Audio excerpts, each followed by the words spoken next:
Hello, everyone, and welcome to Smashbox TV's podcast 376. I'm Terry Miller, the Disc Golf Guy, along with Johnny V, and we are live and ready to go here on a Tuesday night, and we're going to have a few special guests, namely Holyn Handley, who's going to be joining us in just a few moments. We're going to check in with her and see about her victory this last weekend. There were a couple of A tiers that were going on throughout the country. So we had a handful of A-tier MPO, FPO winners. Exactly. Things are in some ways slowing down depending on where you're going or what your main goals and objectives are for the slower part of the season. But a couple of events that took place, so we'll quickly recap those. We're going to talk to Holyn in just a few minutes. And then there's some other just random news and ongoings within the disc golf community. Some news a little bit bigger than others, but nonetheless, this is off-season talk officially. Like last weekend, we wrapped up and we had the ending of the NADGT. We had the championships and we had our MPO champion Micah on to talk to him about it. And now, more than ever, our live streaming capacities in terms of live disc golf broadcasts that aren't rewatches or highlights or anything of that nature, all live disc golf streaming has kind of officially been put on the shelf just for a little bit. Well, live tournaments. Okay, live tournament coverage.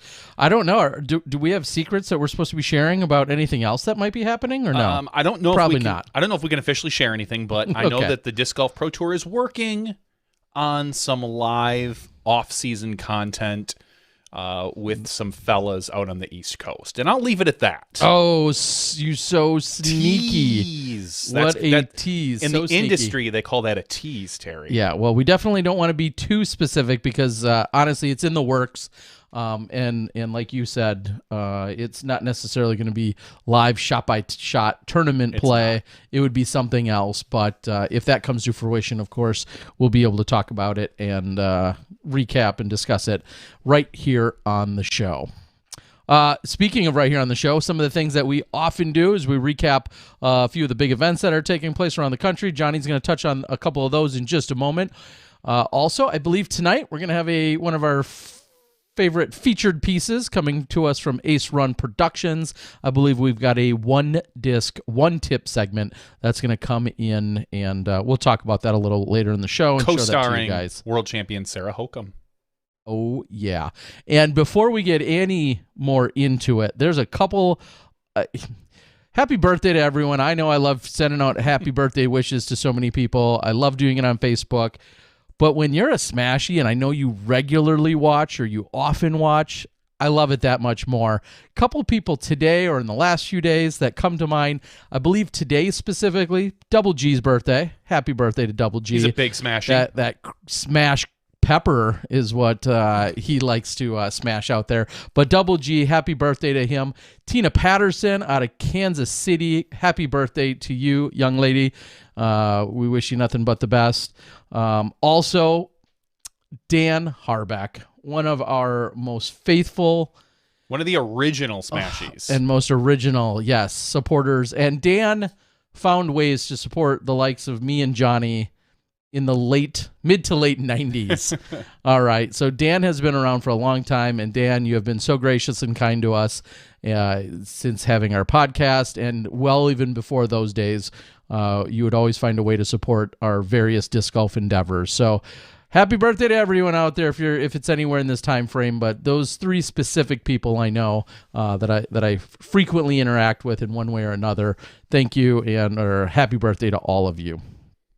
And another quick celebration, we can't go any further without mentioning Gary to the O. Oh, what a fun weekend. And Caitlin getting married. And for those of you who may not know Gary intimately or personally, he has been, again, one of the OG Smashbox employees, really, contractors, employees, friends of the show.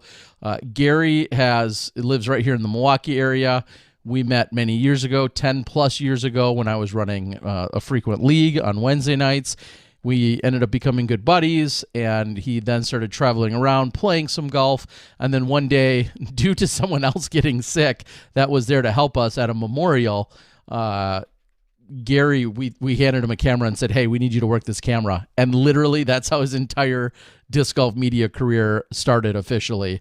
And that was way back in the likes of like 2015, 2014, 2015. And we just cannot say it enough how crucial he's been. And he's been there every single step of Smashbox. He's been there. I think throughout. he literally has missed one, maybe two events in the entire live broadcasting history of disc golf. Yes. So he is a secret behind the scenes sauce. Yeah, and so we cannot say enough about him. Geo and KO. Yes, that's he what has I've been saying. Officially been to and been part of more live broadcasts technically than I have, because like Johnny just said, he has been either doing graphics, worked cameras, has done replay, does a little bit of everything. He's officially employed now by the Disc Golf Pro Tour and is no Best longer... decision they ever made. Yeah, that's for sure. But he got married this weekend to the incredible Caitlin, and congratulations. I had the honor of standing up and being part of the wedding. It was a lot of fun. It was filled with a handful of other disc golfers and just overall incredible people. So we just can't say it enough. All of our love and congrats go out to Caitlin and Gio. So... We'll save some of the stories maybe for another day, but one of the gentlemen that I've traveled internationally with has been Gio over these last few years. Mm-hmm. He's been to Thailand the last couple of years. He went to Croatia. Nobody dresses up in heels and poorly sings "I Want to Dance with Somebody" the way Gio does it. Let's just put it that way. Those are for Croatia days, though. All right, so a couple other events taking place. We're going to talk to our winner from the VPO in the FPO division, but first, the other A tier on the far east side of the country. Johnny, line it up. What do you got? The 2021 Innovadisc Myrtle Beach Open presented by U.S. Disc Golf. The tournament director was Chad Sullivan, assistant tournament director Christopher Chapman. So thanks, guys, for running this event. In the open field, a three-way tie for first place. But winning, because he's Chris Dickerson, and he wins a lot. All I do is win. Yep, that's the guy. Chris Dickerson wins over Corey Ellis and Austin Turner. Austin Turner is a name we don't hear very often, although he's been kind of popping up now and again. So he's a young lefty, I believe a junior world champion. Yeah, 2015. Yep, we were there. We'll throw that one out there. That's right. Taking fourth place, Nathan Queen. Fifth place, Joel Freeman. So some of these guys don't stop touring. Can't stop, won't stop, bro.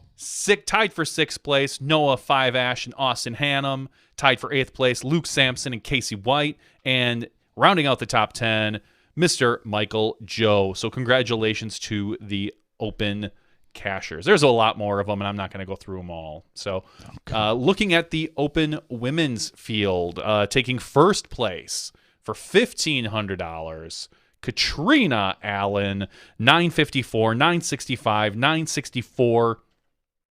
So kind of your standard A tier right there, round ratings. Those aren't going to win you a Pro Tour event probably anymore, but those are some solid A tier wins. I'm not thinking. I'm thinking our sport is the FPO field is starting to step up. Those are not Pro Tour caliber scores. Whatever you say. That's what I'm saying. If you want to make stuff up, I will.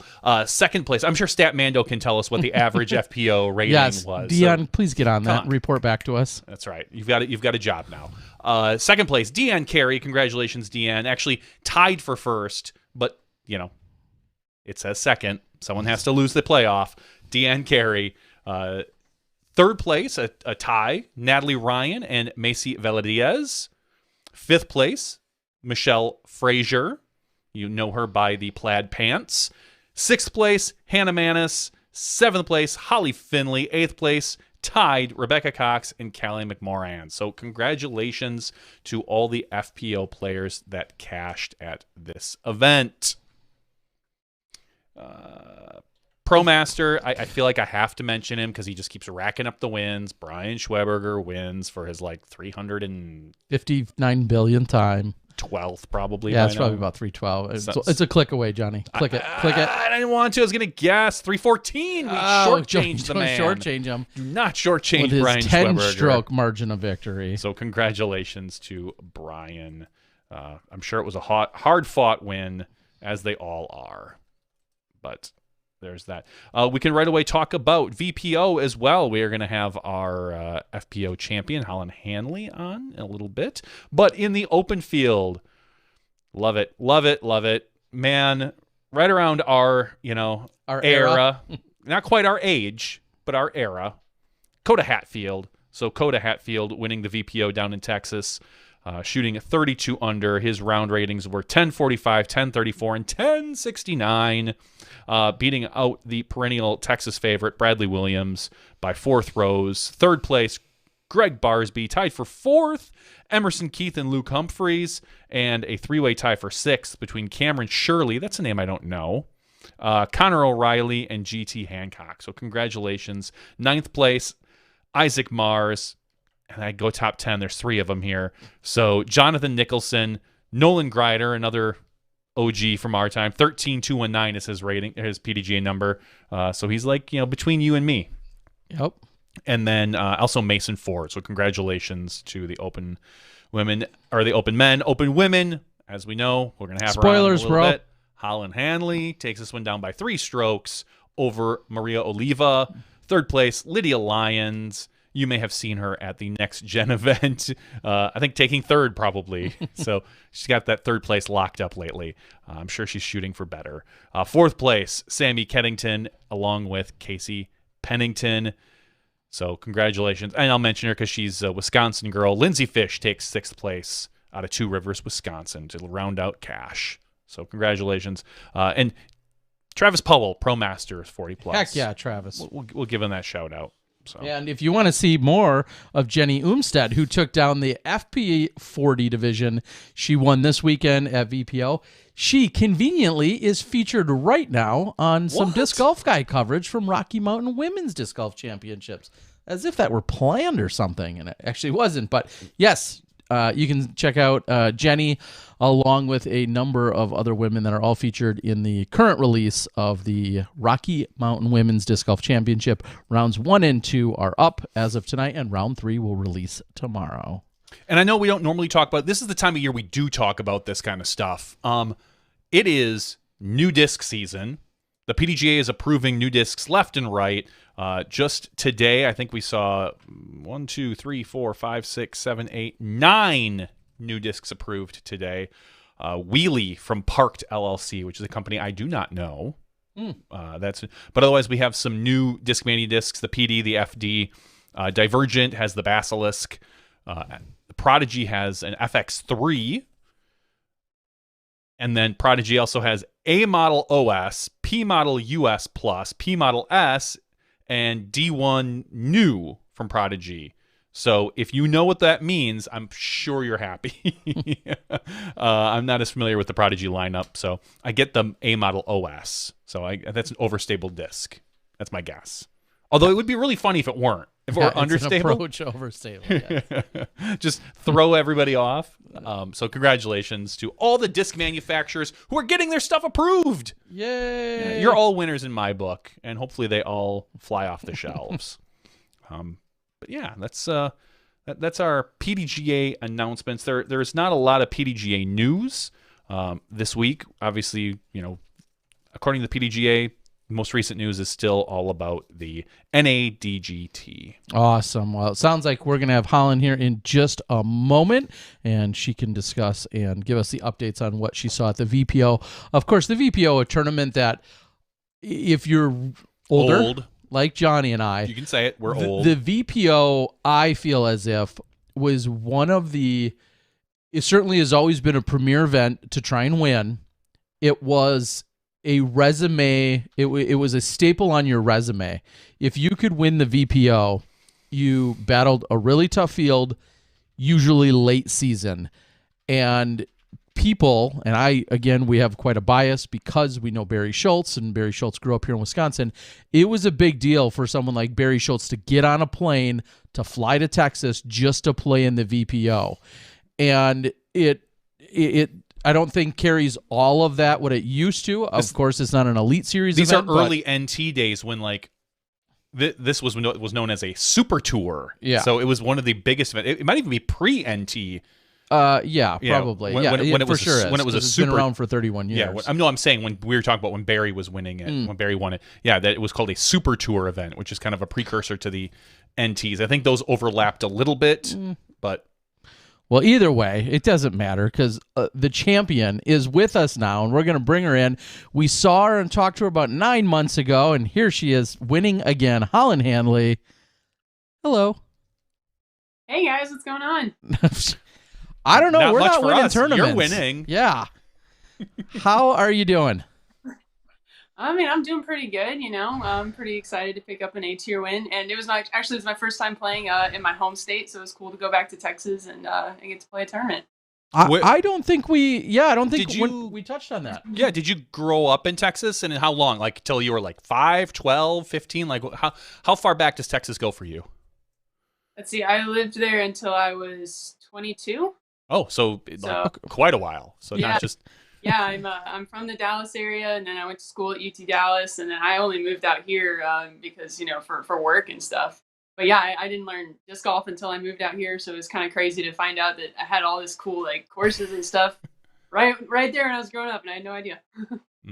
So the last time we had you on and had kind of an in-depth conversation was way back at the beginning of the year, way back in February. You had taken down the 8th annual Maricopa Open presented by Infinite, and really the story, and I'm so blessed to have been there, the story was the fact that not so much just that you won, but you took down a couple of very legitimate competitors and top dogs in our FPO field. You beat Jennifer Allen and Katrina Allen, who are not related. I'm just going to throw that out there for everyone. Just every once in a while, I got to throw that one out there. But you had beat them, and that kind of immediately put you on the national radar for disc golf. Mm-hmm. Can we claim that? We brought her on the show, put her on the national radar. I mean, we'll take claim to that. But I'll let you take that. We're just lying. I mean, you did the work. Shortly after that, you had conversations with a few different manufacturers, and of course, one of those you were already interested and tied to in being Dynamic Disc. They then picked you up, and then you kicked off your season, and here we are. Holy cow! 22 pro events later, you're almost fully closing out the season, and you've cashed literally in pretty much every event you played in. Yep, all except for 2, I think. Yeah. I mean, I see this Huntington Beach weekly series that doesn't count, and then I see Oak Grove Appreciation Day. Was that like a 1 round or? Okay. That was a two round one day, and I played really bad.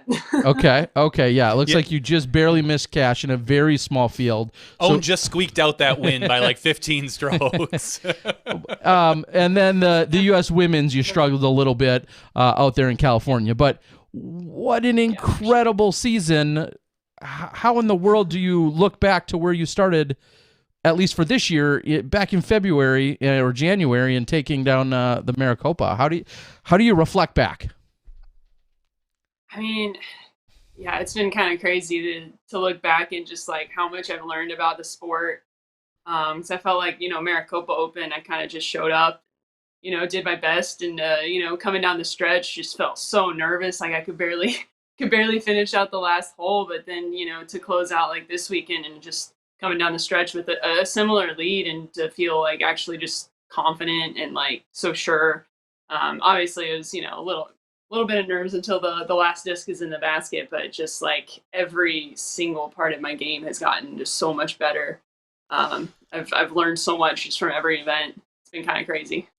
I know that's a really big statement that you just said, and I believe it to be 100% true, but like give us a specific, something that you can really point to where you're like, wow, back in January, this was an issue, and as of today, I don't see this as an issue, or I've cleaned this up, or I fixed it, or I addressed it. Like, give us 1 or 2 things that are specific for you.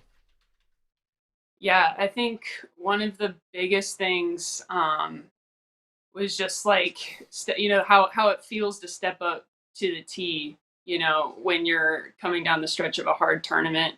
Like when I was in Maricopa, and I felt this too when I was in U.S. Women's, especially in U.S. Women's, it was like looking at a gap, and it was just terrifying. And I feel all this tension just in my body, and it just like it's making me just shank the disc everywhere. And then I'm off in the woods, and I'm not confident I can get back onto the fairway. But just getting to a point where I can like look at a gap and just kind of focus and like feel like I can hit it and like stay loose. I think that's been the biggest thing, is just like learning how to stay smooth, even when there's a little bit of nerves and such. Is there anything that you do that you could share with someone when you're talking about those nerves, whether it's a breathing or a mental exercise or anything else? Is there anything that you feel like you do specifically, or is it just naturally you feel like you've overcome a lot of those? Yeah, so really what I did is I had like a long stretch of just a bunch of small tournaments that I was playing. And so I kind of was thinking of myself as like an observer. So trying to just see like, what are the differences between how I feel when I'm in a tournament versus how I feel when I'm in practice? Because in practice, I feel really loose. I can hit any line, 10 times in a row, and it's not a problem. But then I get in a tournament, and the simplest shot just was so difficult. And so I was really just trying to see like, what are the differences in how I feel, and how is that manifesting like physically? And then just kind of coming up with little cues to help my tournament rounds feel more like my practice rounds. So for like off the tee, just thinking like, kind of like shaking my arm out and just like stay loose and stay smooth. And then for like putting and stuff, just remembering to like get my legs into it, because I always want to like short things and get really stiff. So yeah, it was kind of just like observing myself, and then trying, just kind of experimenting. I tried a lot of different like swing thoughts in these tournaments. I tried a lot of different like routines, and then kind of eventually settled on stuff that seems to be working. And it's a work in progress still, for sure. Yeah, I mean, I think that's the beauty of golf, and in fact most sports. I mean, it's truly never perfected, and you're always going to be a student of the game. I think our best players, though, take those opportunities, they learn from them, and they continue to grow, whereas some people either get comfortable or a little bit stagnant and just think, okay, well, this is how it is. And clearly you feel like you've got more to learn and to grow with. I mean, what does this say about, and this is 100% a compliment, so react accordingly, please. What does it say about your game that you can step into this FPO division and you're immediately a threat and a contender, like with only picking up in such a short time, and here you are threatening and winning big events? What does that say? How does that make you feel about your own game? I mean, I guess the way I see it is just I kind of got obsessed with it. And so I guess it's just a testament of like, if you're willing to put in consistent work, every week, like I put in the same hours every week, and I'm always trying to look at, am I using my time as effectively as possible? What's the thing that's keeping me from scoring? It's just that like constant analysis. And then you kind of look back and suddenly I've made all this progress. So I don't know if it's just being able to stay just like laser focused on the process and kind of letting the results come. I think that's really been the biggest thing. You say that, and that sounds so logical, but I'm going to remind you, you work a full-time job. Some of the people that you're going up against, disc golf is their full-time job, or they've got, even dare I say, more time than you do. And yet here you are, and I certainly think of a Jen Allen as well, who I know works a full-time job, but here you are, so competitive, and you're doing it without the same amount of time allowed that some other people might have. Mm-hmm. Does it at all make you think, hey, I could, if disc golf were even more my job, or I committed even more time to it, or if I did it full time, has that thought like continued to creep into your mind as opposed to the career you're currently involved in? Definitely. I mean, how could it not? Okay. Yeah, for sure. For sure it has. So no big announcement though tonight. You're still No, I'm not fully employed for full time. I am still fully employed. I mean, I don't want to say too much because I definitely don't have anything set in stone, but I am hoping to eventually, get to where I'm maybe working like remotely part-time, or where I'm able to kind of take my work with me, or work even part-time so that I could travel to more tournaments, that sort of thing. But that's still very early in the works. What is the most I don't want to say what is the most appealing, but how do you gauge and take the temperature of disc golf, thinking, hey, I could potentially reduce my full-time career, the workload and the energy spent on that, and I could actually pursue this as a career, being disc golf. How do you balance? Yeah, balance is the word, but how do you what does that mean to you, and what does that mean to disc golf, that's even on the table? And I guess I frame that only because I think of years ago, like there were 5 people, or 10 people, and now here you are seemingly with that contemplation. Yeah, I mean it's tough because I put in a lot of work to have the career that I have. My degree, I have a degree in biomedical engineering. It's not an easy thing to get, nor is it a cheap thing to get. And there's a lot of financial stability that comes along with that. Also having things like health insurance being pretty guaranteed. That's a lot of stability that's really hard to just kind of give up easily. So I guess if I were to make disc golf kind of more my job, I would want to have at least some of that stability, some, along the lines of maybe like health insurance or like, stipend or something. Because while I have gotten really good really quickly, I realize that I'm still pretty far from being like the top level where like you really are living, you are really making like a decent amount of money and living somewhat comfortably. So that's kind of where my mind's at anyway. Again, you haven't been in disc golf that long, but that too, it's also like I just picked this up 2 years ago. That's kind of that's a pretty big decision to make, to just kind of go off and do the thing you just discovered 2 years ago. But clearly you're hooked on it. I mean, you've got, like we just said, the 22 events this year. Do you see yourself as essentially largely a regional player next year, or are you going to find ways to be able to maybe take little mini tours? And of course, that all works, within the confines of your work schedule. But how do you see 2022 looking for you right now? So what I'm planning for at a minimum is to hit the Texas tournament. So to hit Waco, Texas States. Since I got family out there, it's really easy to go to those. And then, hit DDO, hit OTB Open, and then go to World. So that's what I'm hoping to do at a minimum. And then obviously any like local A tiers and Silver Series that I can get to, I'm hoping to add a few more, but it's still kind of up in the air.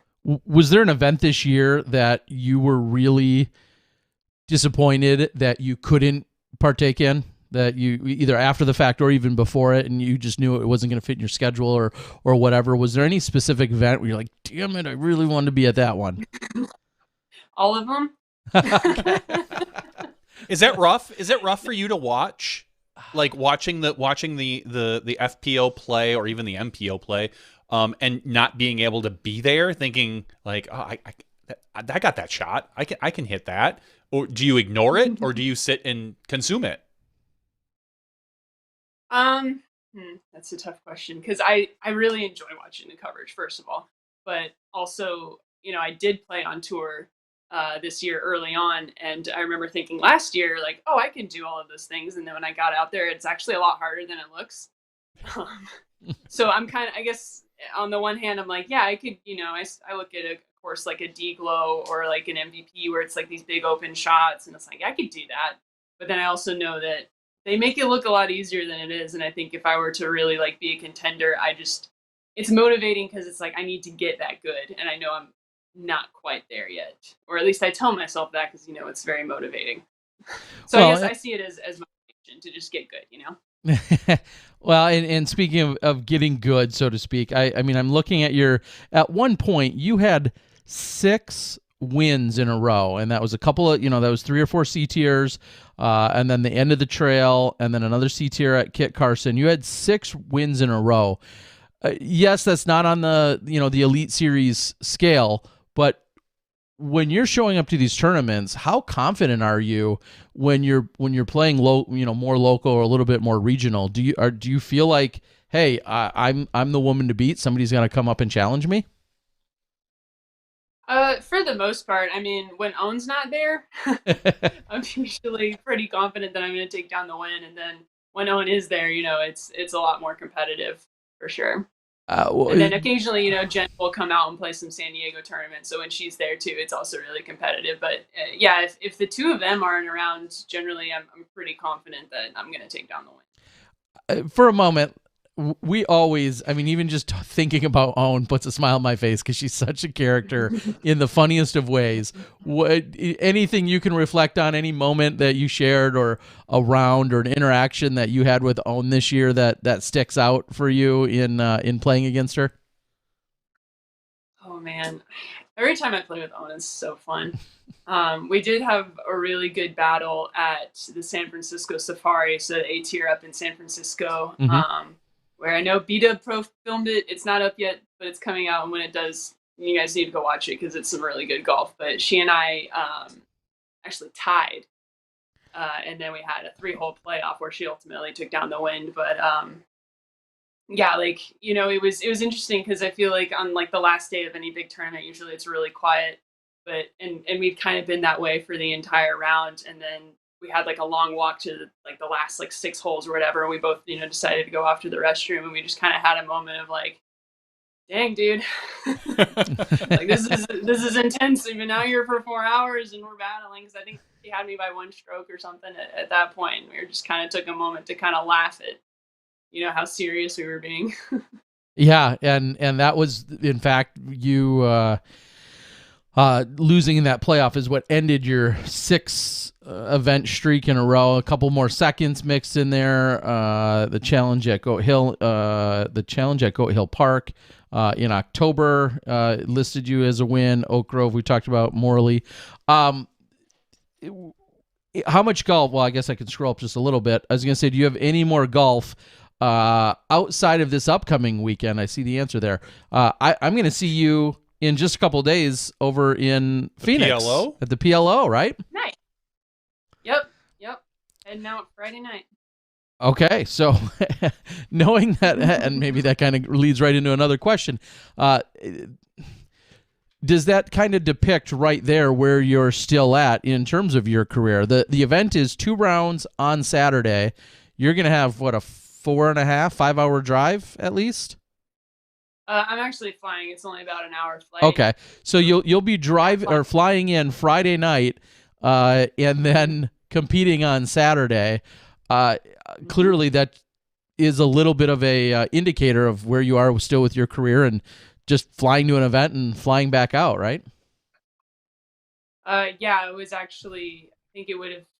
Well, I'm having car trouble. I was telling you earlier, so I don't actually have a car to drive to Phoenix right now. So it's kind of a good thing I'm flying in, but yeah, because I'm just gonna work the full day Friday, fly out. It's a pretty quick flight. Get up Saturday morning. Owen's gonna give me a lift to the course, and then I'll fly out Saturday night. Yeah, I mean, wow. Just to be fair, and I know that, like you just said, San Diego relatively close to Phoenix, easy in and out. Hopefully, you're on Southwest even, right? Yes, no, maybe. Super in and quick, easy in and out. But it's just it's crazy to think you're one of our top performers. You're listed currently as the 4th highest rated woman there. Obviously, with a chance to win it, and you're gonna fly in on Friday night, play 2 rounds, fly back out Saturday night. Just if we would have painted that picture 10 years ago, people would have been like, that's crazy. That's Why not would happening. you do that? Yeah, and here we are. And I guess that's something that I keep harping on because it's incredible that that's where disc golf is. So let's talk a little bit quickly about this weekend. As I was just referencing, Katrina Allen, who also won this past weekend. She did so in a playoff. Her, Owen Scoggins, Jen Allen, and yourself, the 4 highest rated women. It would be almost an upset to not see you you four, at least 3 out of the 4 of you on the podium.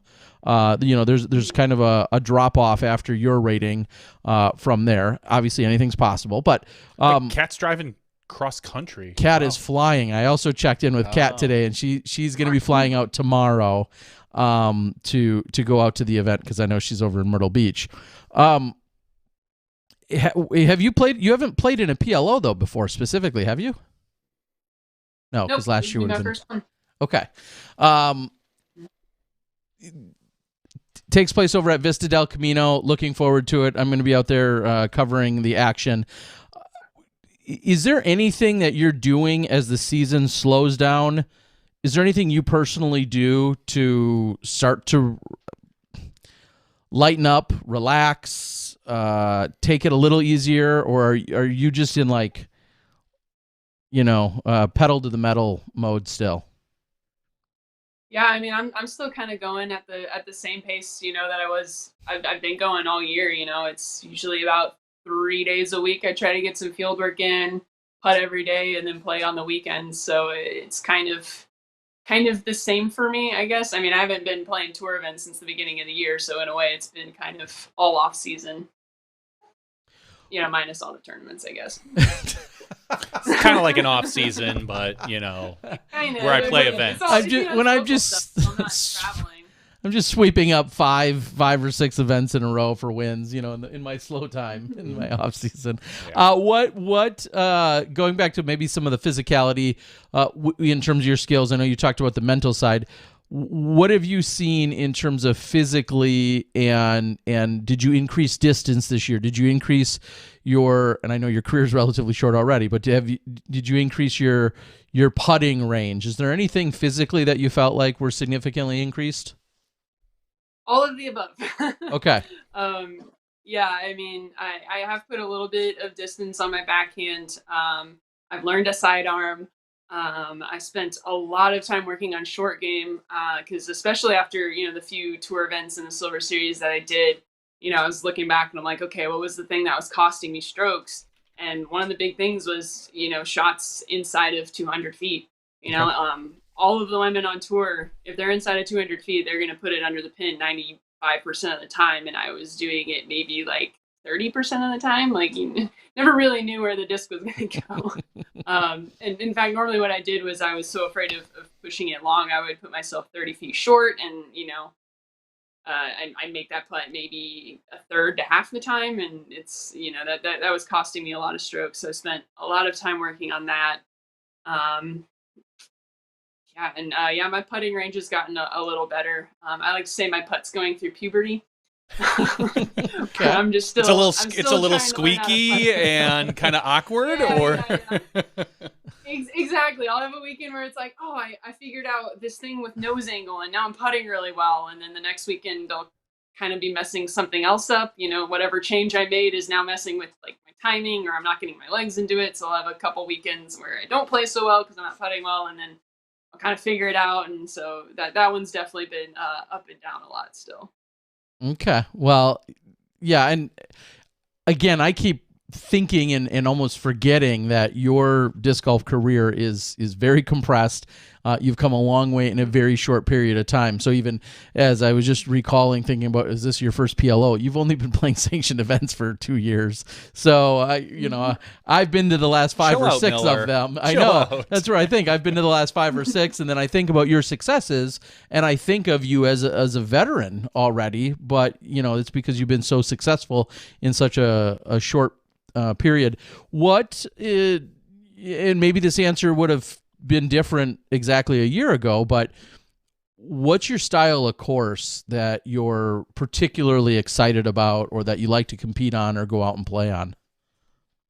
And has that answer changed? If I would have asked you this 1 year ago, would the answer be any different? I think it would be the same a year ago as today. I think probably like the more open courses play to my strengths, but I really do enjoy the more wooded courses just because that's more interesting. Even though I definitely don't, it's definitely not my strength yet. I would definitely say like maybe like the longer courses with like a little bit more obstacles in the way. So stuff like, something like that. Okay. When I look at your, where you competed this year, I see you cashed at the World Championships. I know you struggled a little bit there, but you still cashed, which that in its own for most people, is a milestone moment for them. But when I look at your season, and I know I just recapped a couple of your wins, what would you say was your biggest moment when thinking back on this year, or maybe what you felt like was your best tournament, whether it was a win or not? What do you feel like was your kind of your crowning achievement or moment of the year? I think probably the San Francisco Safari tournament. Just because I play with Owen a lot. She kicks my butt a lot. If you click on all of those second place finishes, she's first place and she's 10 strokes ahead of me. Okay. Yep. But because, it was, that course just had a lot of the elements that I'd struggled with throughout the year. So, playing in the woods, having a little bit of wind, tricky putts, scramble shots, like things that had given me just so much trouble throughout the year. And I felt like it was the first time like I really felt in control of those things. And then coming down the stretch on that last day and going into the playoff was probably the first time I really felt myself kind of in like that flow state where you're not thinking, you're just focusing and executing. And that's probably like the one time this season where I really felt like that's where I was. And I've kind of been chasing that, since then. Because it was kind of that first glimpse of like, oh, okay, like this is, professional disc golf. This is like what it could be for me. I'm going to say that sounds so incredibly not just insightful, but also mature, just to have you say that a second place finish, albeit, very close and it was a playoff, but a second place finish and everything that you experienced there was still, one of the biggest moments that sticks out from your entire 2021 season. I think that says a lot about you and your game, that it wasn't, oh, well, I won an event by 13, at some event or something like that. I think there's a lot everybody could learn from that, which is incredible. Early in the year, we talked about how you very quickly got offered a position, I think, by a couple different companies. Ultimately, you went with Dynamic Disc. I think that was right around the beginning of the season with, I know Vegas was, you may have even still had a mixed bag in Vegas because you were still trying to decide something along those lines. Have you had talks? Well, let's back up. Was it a 1-year contract with DD? And then if so, have you had talks about 2022? It was a 1-year contract. And then this month we're supposed to be getting our offers for the next season. Yeah. Okay. I mean, I have to ask, are you exploring other options? Ignore that EMAC is on the board right now chatting with everybody. So wave to him, say, hi, EMAC. Oh, you shouldn't have told me. But I mean, with looking at your season, I mean, there has to be thoughts of like, well, others reaching out to you. Are there other suitors? At the moment, there are not other suitors, and if DD wants me back, I will happily be back. I know that's not the drama you wanted. No, but that's great. It warms our heart because we love Dynamic, and we want what's best for you. And if you feel like that's what's best for you in your game and your season, then that it may not be dramatic, but that still warms our heart, and we're glad to hear that, which is awesome. I feel like, knowing your I'll say your limitations, only in terms of traveling and your career, I guess when we look at the big picture of FPO disc golf, and I don't know how these are necessarily tied to the two thoughts that I'm having here, but I think about FPO disc golf. What would you suggest, recommend, feedback would you give, tips, tricks, whatever, when you have somebody else that maybe is in a similar position to you or is at a crossroad and like, hey, I could try and start my career tomorrow at this brand new company, or I could try to pursue disc golf more. I mean, you're battling all those things. So I guess my question is, what tips or advice would you have for someone maybe in a position of uncertainty?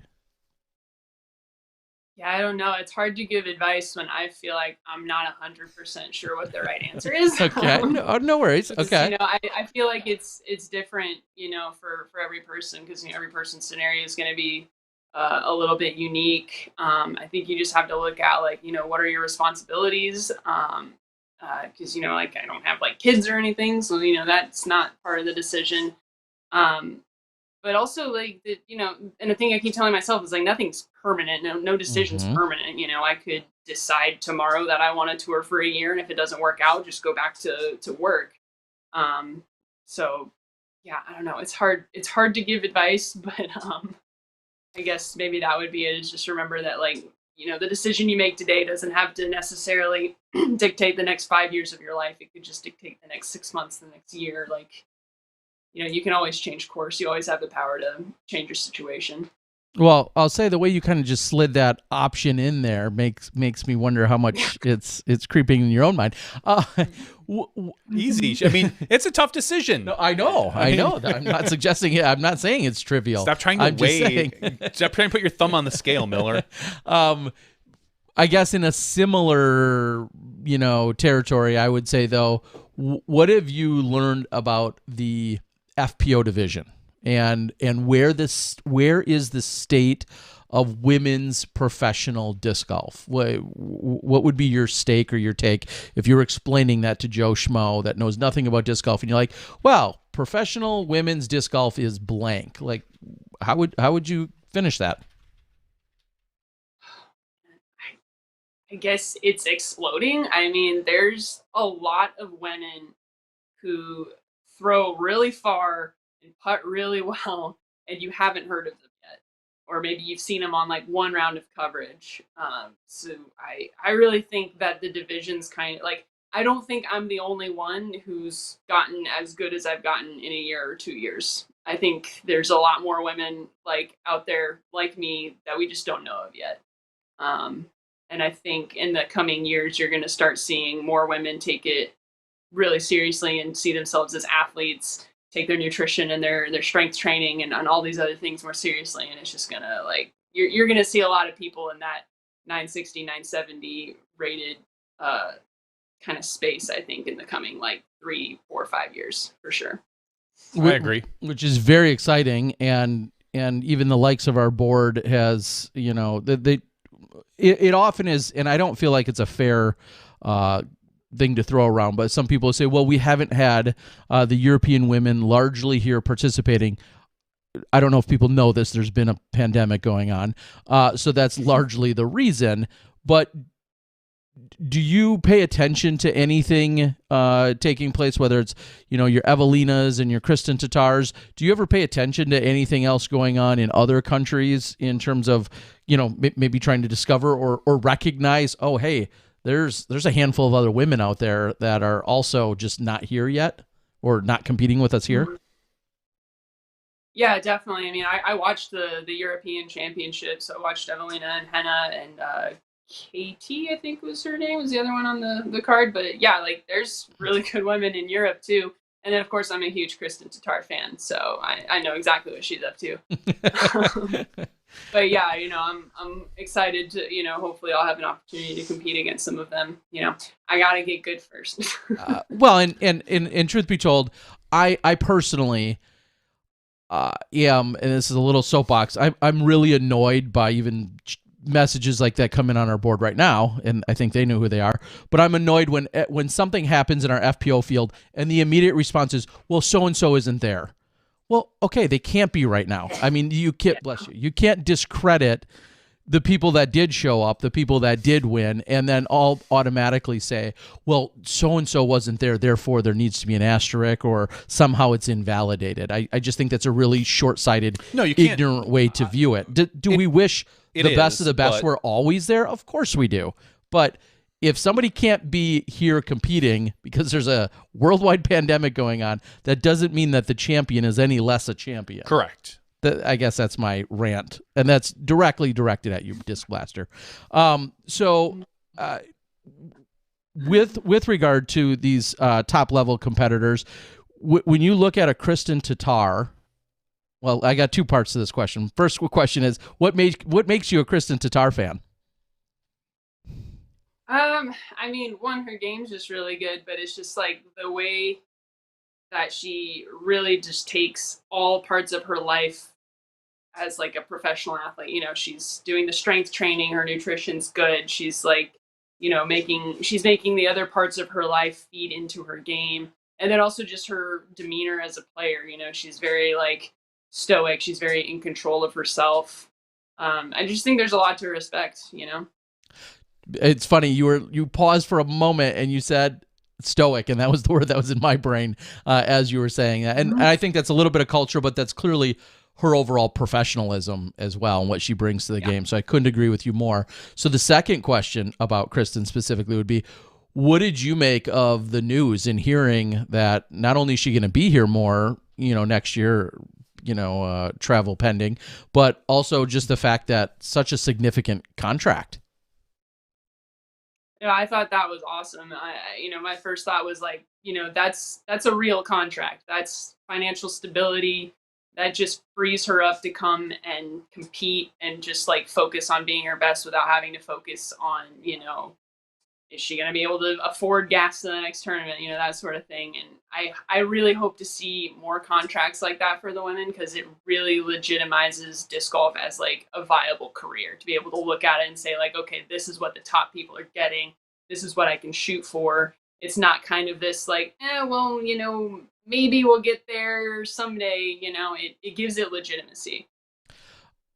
I would have to think, with everything you just said, when you see a contract of that size and the legitimacy that then goes along with it, is that maybe the carrot that dangles for you, and thinking about, okay, well, maybe I can at some point step away or venture off from my original career and get into disc golf if it could offer that kind of salary and stability?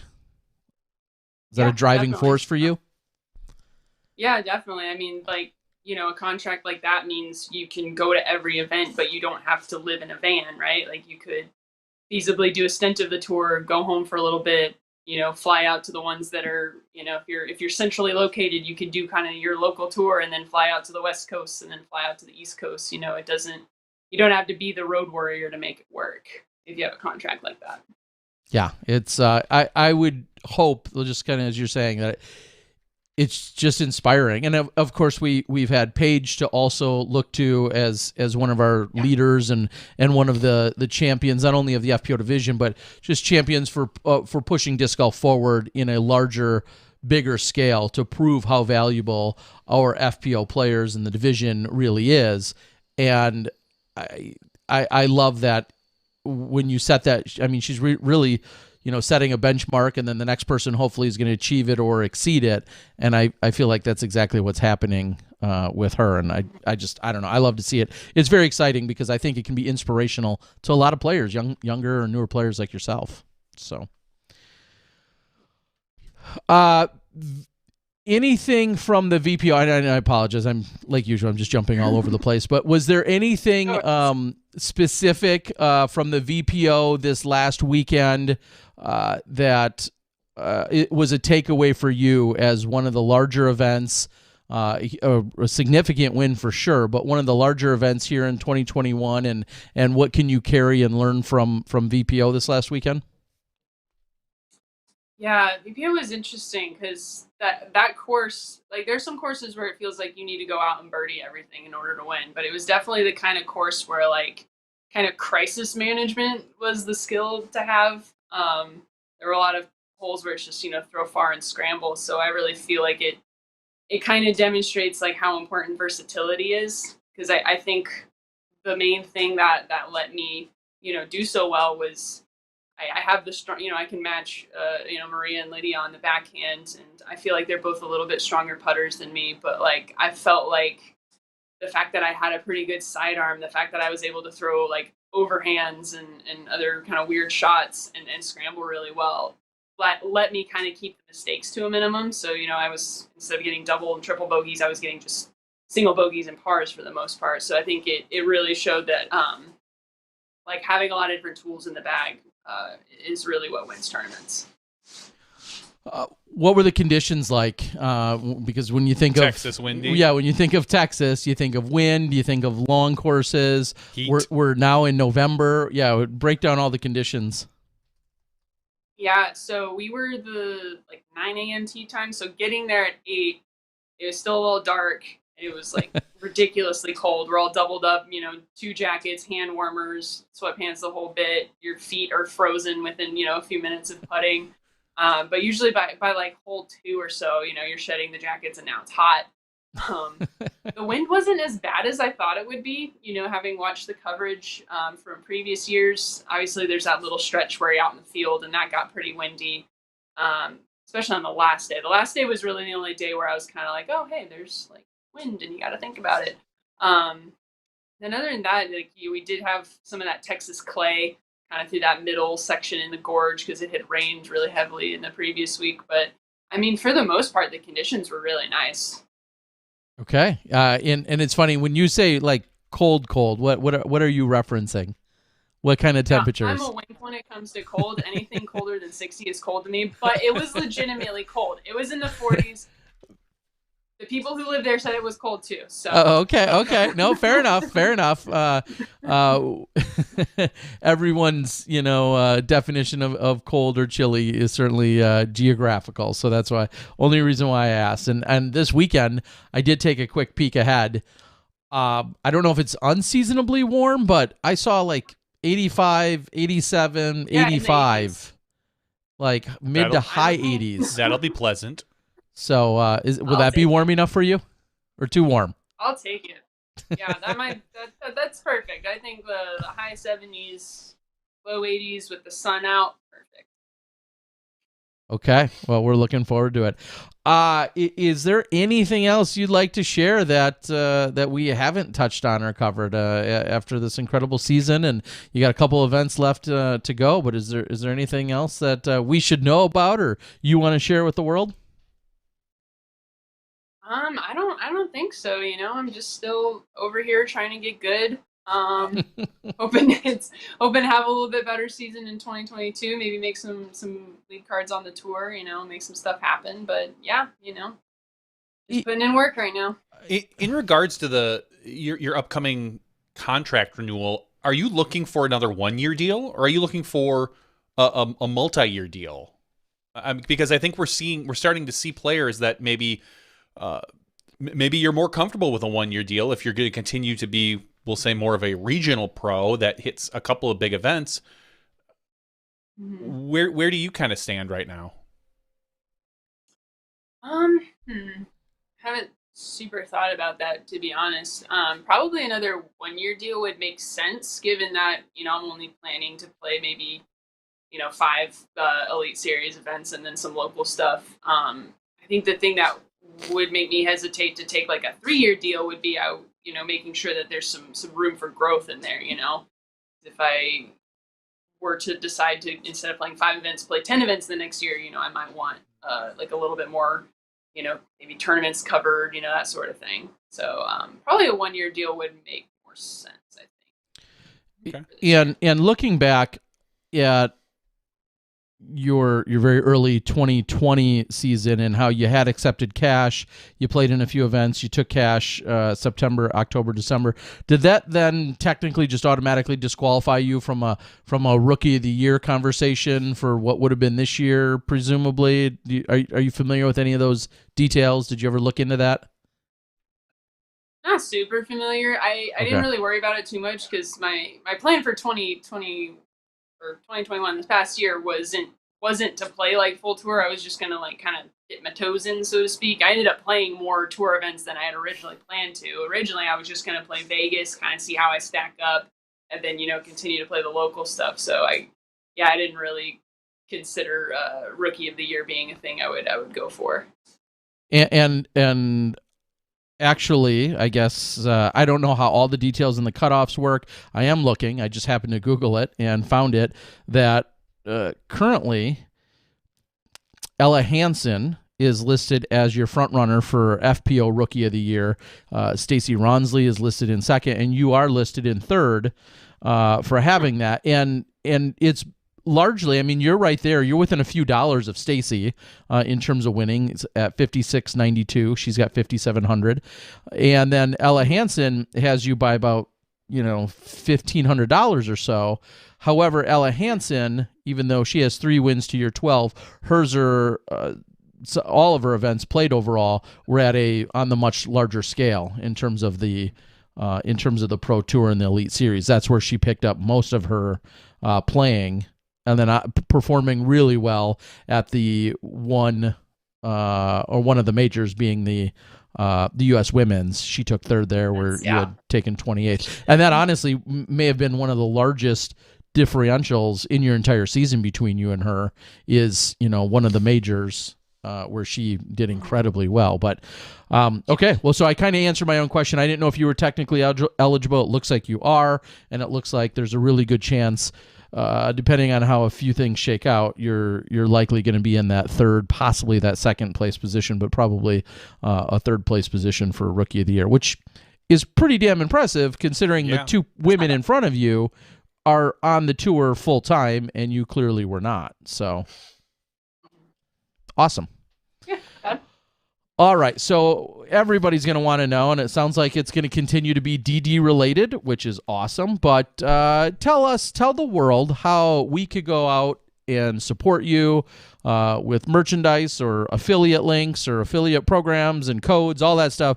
Lay it all on all of our listeners for how everyone could go out and support you through any given sponsor or manufacturer. Yeah, so if you guys want to support me, you can hit me up on Instagram. I still have a lot of my tour fundraiser discs left. Yeah, that'd be the main way. Okay. That's it. Halls_17. They look like this. They're pretty cool. Yeah, we've seen a couple people on the board say that they're a really cool stamp. So. And I was literally just going out to cool to look. Yeah. I really like them. So. Yeah, I've got them listed on my Instagram, and you can hit me up, and I'll send you pictures. We'll get the right discs.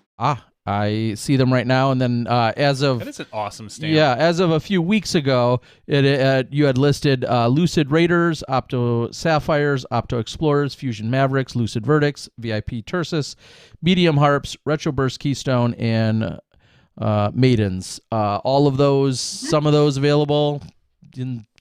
Reach out and you could... I still have some of all of those left. I don't know if I have any harps left, but I definitely have at least a few of everything else left.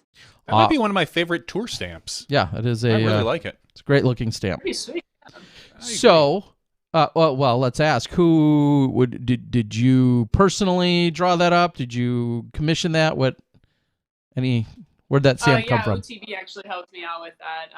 They got me in touch with a local artist. His name's Mark, and we worked together to come up with the concept. And then, he just took it and ran with it and did a fantastic job. Awesome. Well, I just posted it. For sure. And I just posted that in the chat as well. And I'll go ahead and tell you right now, bring one along this weekend, and I'd love to purchase one from you. So if you pack an extra one along, bring it to Arizona, and I will pick it up from you there. You come on Smashbox, you make sales. That's how we roll here.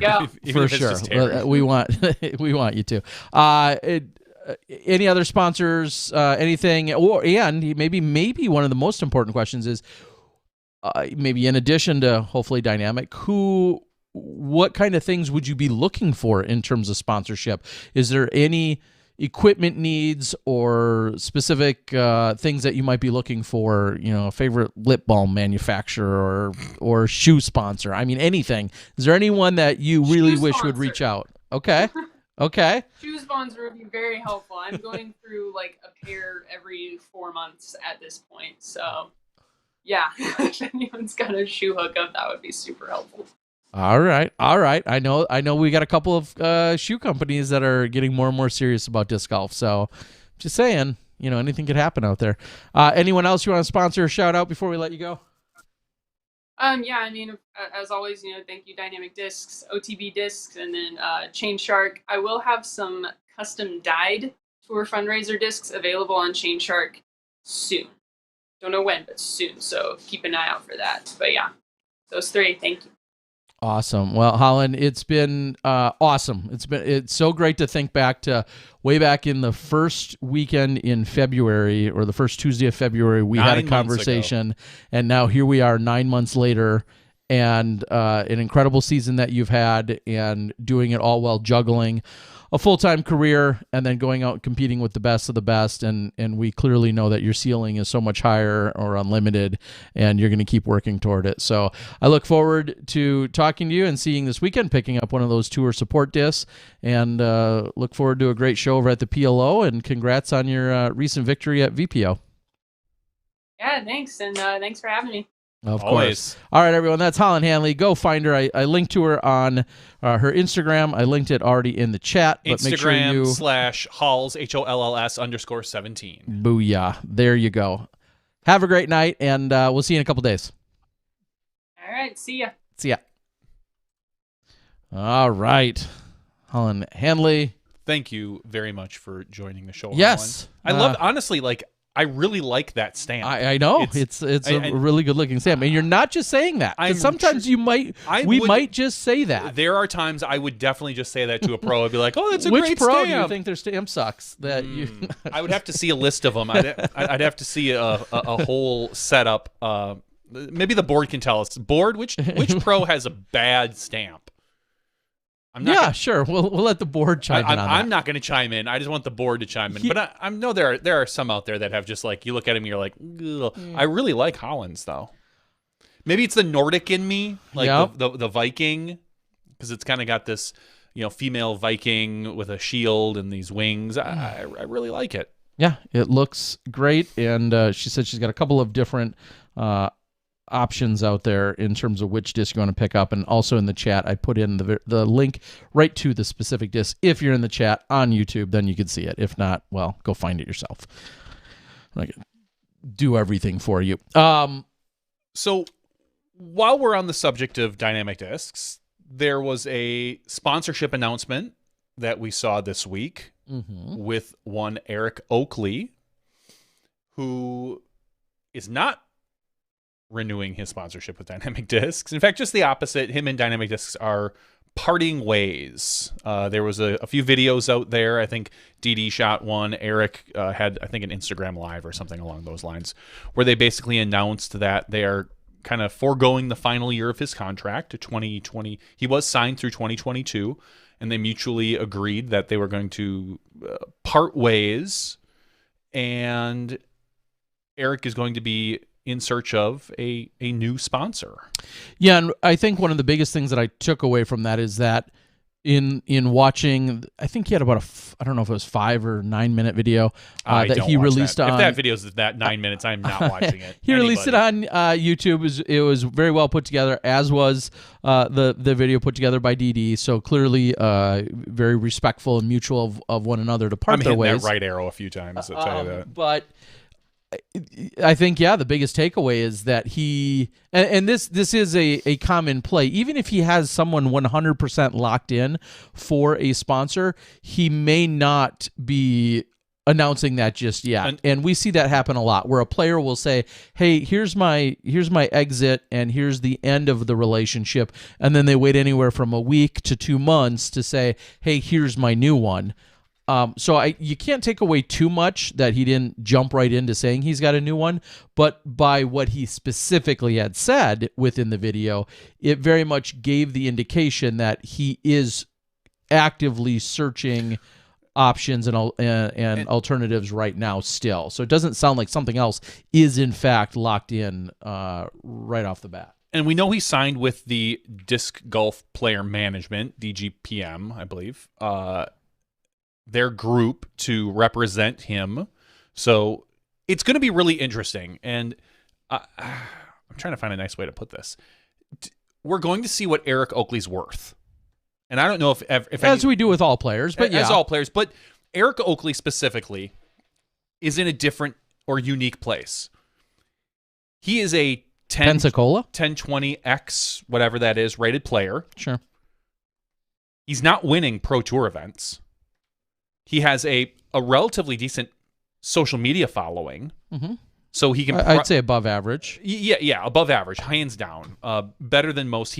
He is actively a part of Disc Golf Answer Man now, and him and Tina do like their morning coffee. He does streaming on Twitch and other things. So he has an above average social media following. It's going to be really interesting to see what he specifically is worth, because he has, I think disc manufacturers look at things when they sign somebody. Like take Holyn, for example. When she signed with Dynamic Discs, a lot of it was based on potential. Like Holyn has potential. She's a newer player that is coming up through the FPO ranks quickly. With dedication, she can do that. And this is going to sound very cruel and mean, but it's not meant to be. Eric Oakley doesn't have potential.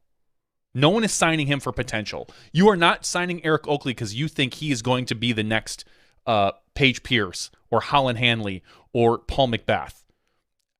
I don't think anyone is signing him because he's going to win a Pro Tour event.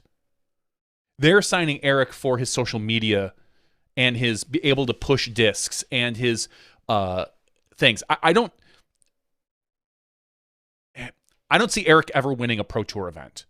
He's going to pop into the top 10 at times. He's going to play well. He is a solid player. But look back at his track record, and he hasn't won anything. And he's been around long enough where I don't think manufacturers are looking at him as a potential. They're looking at him for a marketing reasons. And every player is a marketer, but Eric Oakley more so than other players. I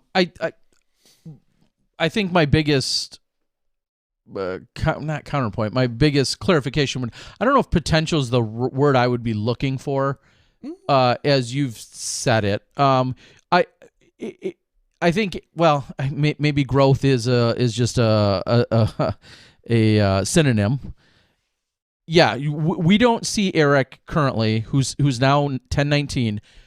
Do we think or assume, or does another manufacturer think or assume that he's going to go from 10-19 to 10-55? No. I think that's exactly what you're getting at. Is not that he's plateaued or has peaked. No, but I don't. We think that now he could get into we may see him get into 10-30. We may see him touch 10-35, 10-40. Is he going to be a 10-59 rated player? By the statistical data that's out there and available now, that doesn't look like that's going to be the case. Based on his history, his age, correct. How long he's been playing. I'm not saying he's plateaued because I don't know that answer. He very easily could pick up another 5, 8, 10 player ratings points. But whoever is signing him isn't signing him because they think he's going to win these big tournaments and sell discs. If he's going to sell discs, it's due to his social media presence. It's due to his personality, not his potential on the course. That's and maybe prove me wrong, Eric. Is that good? I don't know. Yeah, I mean, I clearly you nor I are in any position where we're signing players, nor are we manufacturing I might sign a player tonight, okay. tomorrow. Who wants to be signed? Where we're manufacturing products that we're then trying to sell to the masses. Although I do have a good idea on a product I would like to come up with. Run it by me later. But I also I think I would not look at it as bluntly as you're getting him for social media and you're not. Oh, I think you're wrong then. You're not getting him for his playing prowess. Is he going to string together 3 Pro Tour wins in a row? No, he's just, again, statistics say he's not going to be doing that. Do I think he could win a tournament? Certainly. I think he could. I don't have a doubt on that. If he wins a Pro Tour event next year, I'll go on the Disc Golf Answer Man in a chicken suit. Wow. and again, how tight is this chicken suit going to be? Just from the waist up. And again, who I wins really, in this scenario? I don't know. That's my next question. I don't know. Me, I don't even have a chicken suit, but I'll go buy one. And I like Eric. He's a great guy. We're not questioning his character. I'm not questioning his character at all, but if I'm a manufacturer, I'm looking at what he's done over the past 2 to 3 years, and I'm seeing that that he just it just doesn't, as of right now, it doesn't appear to be in him. Like, he's not, again, he very well could take top 5. He could take top 10. He could take top 15.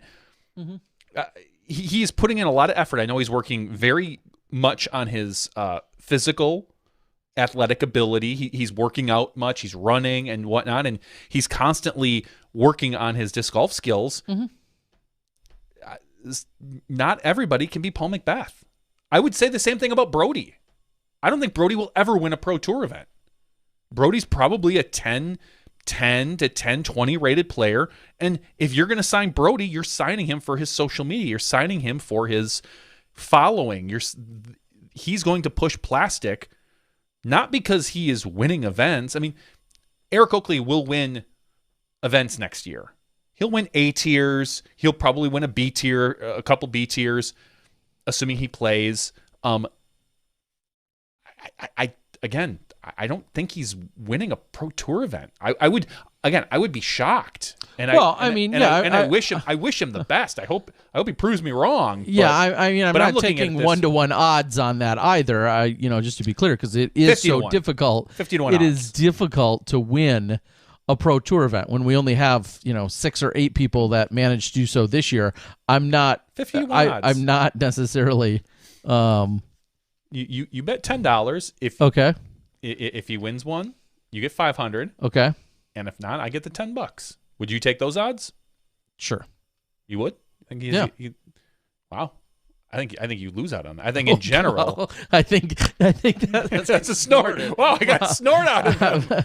I mean, I was just laughing at the obviousness of, I think you lose that bet. Well, yeah, you're the one that just concocted the I'm just saying 50-1 odds are the odds, so I very much understand that you I'd be curious, and I'm not an odds maker. I'd have to talk to really, because you just were. I did just make some odds. 100-1, what is a 10-20 rated player's odds? And not just that Eric, is a great question. But a 10-20 rated player's odds to win a Pro Tour event. How many? We call on you again, Statmando. What is the lowest rated player to ever win? I think they've already. I'm sure they have. I think it was Colton. It was Colton Montgomery. He was like 10-26 at the time or something. Something like that. Winning. Yeah, Waco. Anyway, so him being Eric Oakley being 10-19, not looking good. So all right, but ultimately Eric Oakley is going to be looking for a new sponsor. We're gonna bring this all full circle. Bring it full circle and talk about what the important part is. He's going to be coming full circle and looking for a sponsor, and now might be the time to get creative too. We think about conversations with Drew, obviously, and Infinite, and just generally, and Drew being part of the disc golf player management group, and knowing that Eric's part of that as well. You have to start thinking like the bigger picture is: are we going to? Are all off-season conversations simply about then locking in with the next? Exclusively with the next disc manufacturer, and Eric might be one of those guys that says, "Hey, I do a number of things, and so being with a specific disc manufacturer doesn't most align with what I'm trying to accomplish. That this may be a perfect testing ground for just that." 100%. And I think one of the great things about Eric, I guess it's not even about Eric, signing him. You're kind of bringing in Tina as well. They're a pair. Like you are getting you're getting Eric and his social media presence and his personality and his following, but you're also kind of bringing in Tina a little bit there on the side with Whale Sacks, and because being the happily married couple that they are, she's very business savvy. She's a very smart woman. And, running Whale Sacks, she's going to help out Eric and help out whomever he signs with, whether it's Infinite or Millennium or Innova or Discraft or wherever he goes, Disc Nation. I don't know. I'm trying to think of other online disc manufacturers these days, ones that don't OTB. exist. No, who was was it Bremen. What the hell was his name? Todd Briner. What was his? Lynx Disc Golf. Lynx Disc Golf. He should sign with Lynx Disc Golf, right there. Whoever he is, you're bringing along Tina a little bit as well. Not totally, but I think that puts a little bit of weight on Eric's side. Because they work together so much on a lot of their social media stuff that I believe that you're signing one and maybe we'll say 1.25 people there. I feel like Eric and Tina should be here talking to us. We can have Eric on. When Eric announces his sponsor, I'm sure he'll talk about it on Disc Golf Answer Man. And he can come on here, and I'd love to talk to him about it. I'd love to have a frank conversation with him. Okay. Well, anyway, so I think this whole conversation all started with off-season moves or slow season moves, off-season moves, transitioning moves. I think we're going to see, my bold prediction is that I think we're going to see some shakeups. I think, a lot of people, even for instance, from Eric's perspective, deciding that they were going to part ways, especially if his contract was in fact into 2022 already. I think that is just a little premonition that within various companies, I think we're going to see some shakeups here in 2022. That would be, I'm going to say, my bold prediction. Shakeups as in what? Shakeups as in people, maybe shakeups is a tough word. I think you're going to see it's continuing to get more and more cutthroat and business-like. So people maybe even that are steadfast, like when you think of Eric Oakley, you of course think immediately of the DD tie him, to the DD Felon. And I think for other players, maybe for Disc, for their media presence, whatever the case might be, I think you're going to find more players that are truly shopping around, that the allegiance to the actual disc that's being thrown, I feel like that's going to simmer a little. They all make good products. We've said that here forever. All the manufacturers make really good discs. It's just a matter of who is going to be getting that contract. And then we see how competitive the space is getting. Mm-hmm. And I know that's kind of where you were just going with all that too, that this is going to give us a temperature. It gives us a temperature on a 1019 rated player. Yeah. How many players are above 1020? 100? More than that now. 200? I don't know. Somewhere between 100 and 200. So technically, Eric Oakley is like the 200. We'll just say the 200th best player in our sport. And 150. We'll say, I don't know. I mean, let's take a look at and you're strictly based on ratings, and it's not truly, because you've got probably regional players who don't really play the Daryl Pro Tour. Nodland's still out there. Yeah, exactly. So let's just say top 100. Eric is top 100 player in the world. No doubt about that. What is the 100th best player worth?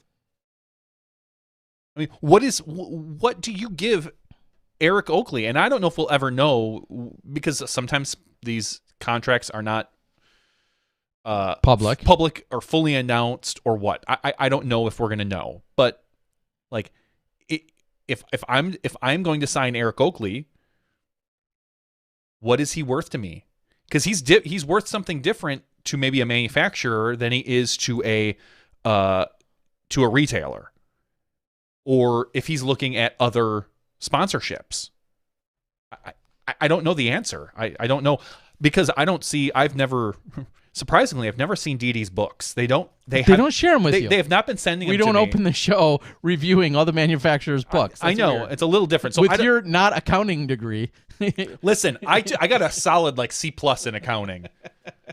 So credits and debits. That's what I learned. They should definitely be sharing. You should basically become their CPA. I'm not far off, but in general, I don't know what he sold, what the Felon sold, like his primary disc. Mm-hmm. Maybe he sold a crap ton of them, and maybe he knows that. Which is one of the reasons I think we talked to Paul about this many years ago, about knowing those numbers, knowing kind of what you're worth. How many discs? How many of your tour series did you sell? Did you sell 1,000? Did you sell 5,000? Did you sell 10,000? And is this year different based on other years. I mean, more discs are being sold. We'll just say take number 10,000. If 10,000 Eric Oakley Felons sold, is that a lot? Is Zach Melton selling 15,000? Or is Zach Melton selling 5,000? Or is he at 10,000 as well? Or is it to the point where like, hey man, we just can't keep up with demand, so whatever we can make, we're selling right now?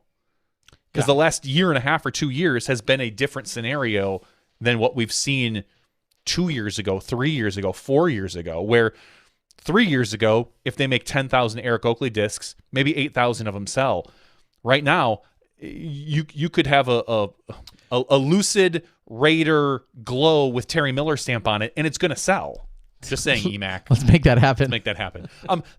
Because I understand. Right now is a tough gauge to tell if it's the name or if it's the disc or if it's the demand. So you have to look at it as a player.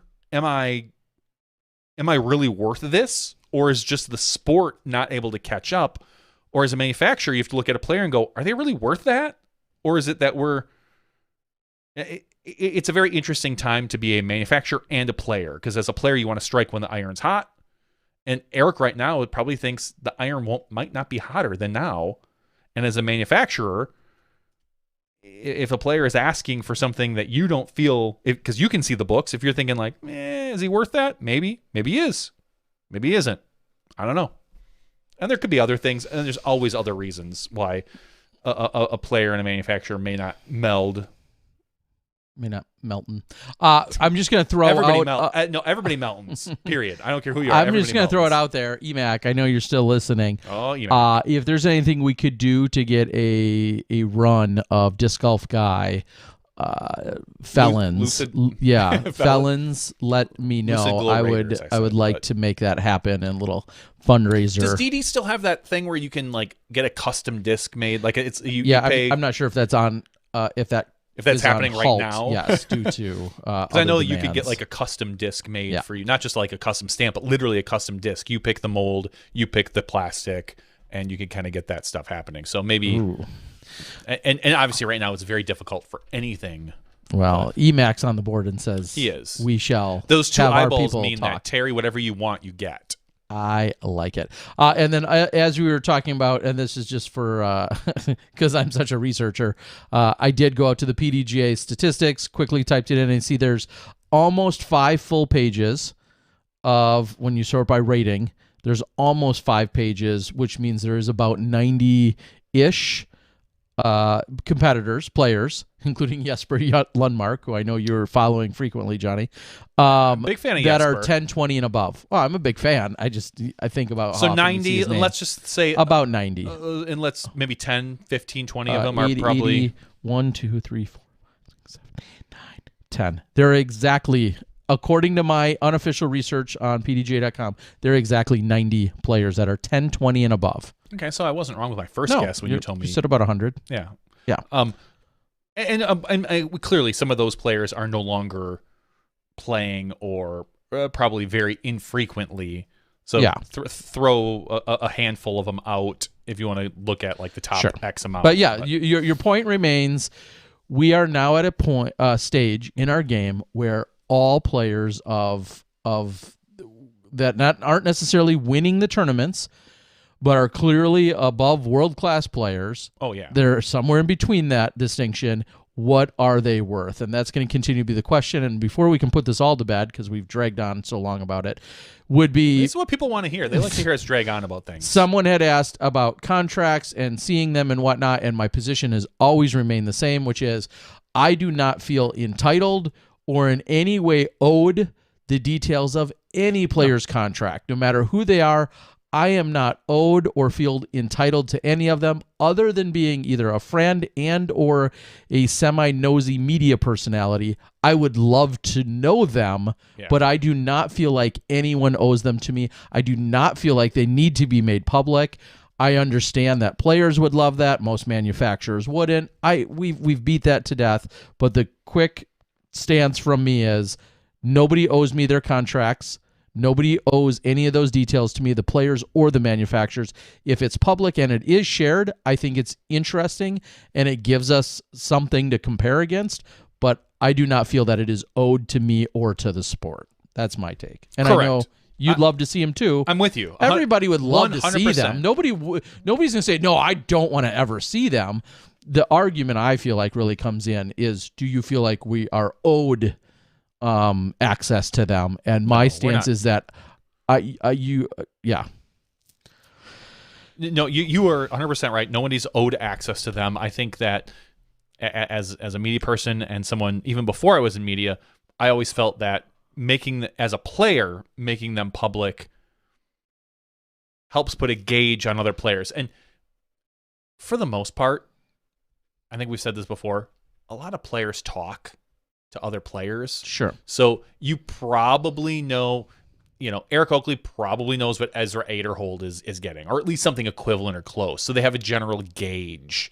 I'm sure there are a few players that just kind of keep their stuff under wraps, but for the most part, a lot of players kind of know what each other are making. Yeah. And it gives you a good gauge to be able to kind of feel out other manufacturers. Sometimes, but I would love to know, because I think it would put a very good thing and a very good weight or scale as to what a player is getting or quote unquote worth. Because I know, and even as we said, like, well, I take Ezra because I just talked about him. What's Ezra rated? Probably mid 915, 920-ish? 10, 15, 10, 20, you mean? What? You said mid 9, 10. I'm sorry, 10, 15, 10, 20. Sorry, Ezra. 10, 15, 10, 20. They're probably around Eric Oakley-ish. Well, the new ratings came out today. Oh, did they? Yeah. And nobody cares. Oh, so if your rating went up, you care. Well, yeah. And so... Trust me, I know who's went up and who didn't by who posted about it today. And so you've got Ezra, who is... He's 10-21. He went down 4 points. So he's very close to Eric within statistical deviation. Yeah, but very close. Doesn't have the social media following that Eric does. So is Ezra worth less than Eric? I don't know, because you look at Ezra, who is a newer player, and and a sponsor may look at him and go, again, potential. Ezra has right now possibly more potential than Eric, because he's so young. He's been playing less years, and he could push up to that 10-20, 10-30, maybe easier than someone who has a longer track record at a specific rating. Just saying. So, like most things, we've driven it into the ground. We've beat the dead horse. Yeah. All right. As I just mentioned, ratings came out today. Some of you care, some of you don't. Again, I'm a fan of them. I would not take a bullet for them, but I do. I'm perfectly fine with them existing the way they do. They're a good general gauge. And are they perfect? Of course not. But then again, tell me what in life is. Me. No, you are far from it. Let me tell you, I'm the first. Can I be the loud? Outside of your wife, I could easily be the second best judge of saying you are not perfect. Probably the first, more so than my wife. Even more so, yes. You have seen me. You may have. God, it would be. I don't know if a close who spent more time with me, not sleeping or even sleeping. Terry versus my wife. I don't know. I don't know. We spent a lot of time together. So the ratings are in fact out. For those that do care, though, today, what I wanted to touch on a little bit in news, a couple other things before we get into the after show and we get into the conversation. Our one disc, one tip. Yeah, our one disc, one tip, which will lead us into the after show or start the after show, whatever. We'll start the after show with that. A couple quick things. We saw a post on Instagram today. Something that I knew happened, but I didn't feel comfortable. It wasn't my position to share it. But she posted about it today, so now it's officially news. Officially official? Yep. Paige Pierce talked about arriving at the Beach Bash. I don't know if you guys remembered how much fun I had there, but it was great. And she had arrived in the Pensacola area at the Beach Bash area, and without any specific plan or premonition to do so, her and Alyssa had showed up, and then next thing you know, like literally hours later, they're putting in an offer on a house and then bought a house in Pensacola. And she made a very lengthy post about it today, breaking down kind of how it unfolded, what it all means, and what I really take from what Holyn had just said a little while ago. She said how nothing is permanent and you can make a decision today and you can change your mind and you can move on from there one way or another. That's almost verbatim what Paige had posted in her Instagram post today about, she didn't necessarily plan on doing that, blah, blah, blah, but nothing is absolutely permanent and things could change. You could buy a house, sell a house, you could do whatever. A lot of disc golfers are quite frankly not in the position and have been blessed and earned what she has. So maybe she had a leg up on most, but the fact is she said, this isn't something that's necessarily permanent. I didn't plan on buying a house here. We didn't plan on doing that, but we did. And we're going to live and we're going to grow and it's going to go from there. And so if you want more, you can go out to Paige Pierce's Instagram where she, kind of breaks down the whole process. But aside from the mentality of things aren't permanent, we're going to continue to all grow and thrive together. And your journey is just that. It's your journey. The other big takeaway from that conversation is, on a whim, Paige Pierce is just buying a house. It's in Florida though. Let's get real. Florida woman buys house. No, but in all teasing. seriousness, people, kind of one of the easy cuts that people can go to that is now a little bit lazy and becoming more and more outdated is, well, yeah, they're on the road, but do they have like a 401k? Do they have do they have a house, or do they just live on the road? First of all, I think the stigma of that is going slowly going away. But secondly, yes, she has a Roth IRA. Yes, she has a savings account. Yes, she can just go buy a house. I'm telling you, it might seem minor to some, but I think it's a little snapshot into our future. And I don't know how that can't be exciting for really the sport and specifically for the outlook for FPO disc golf.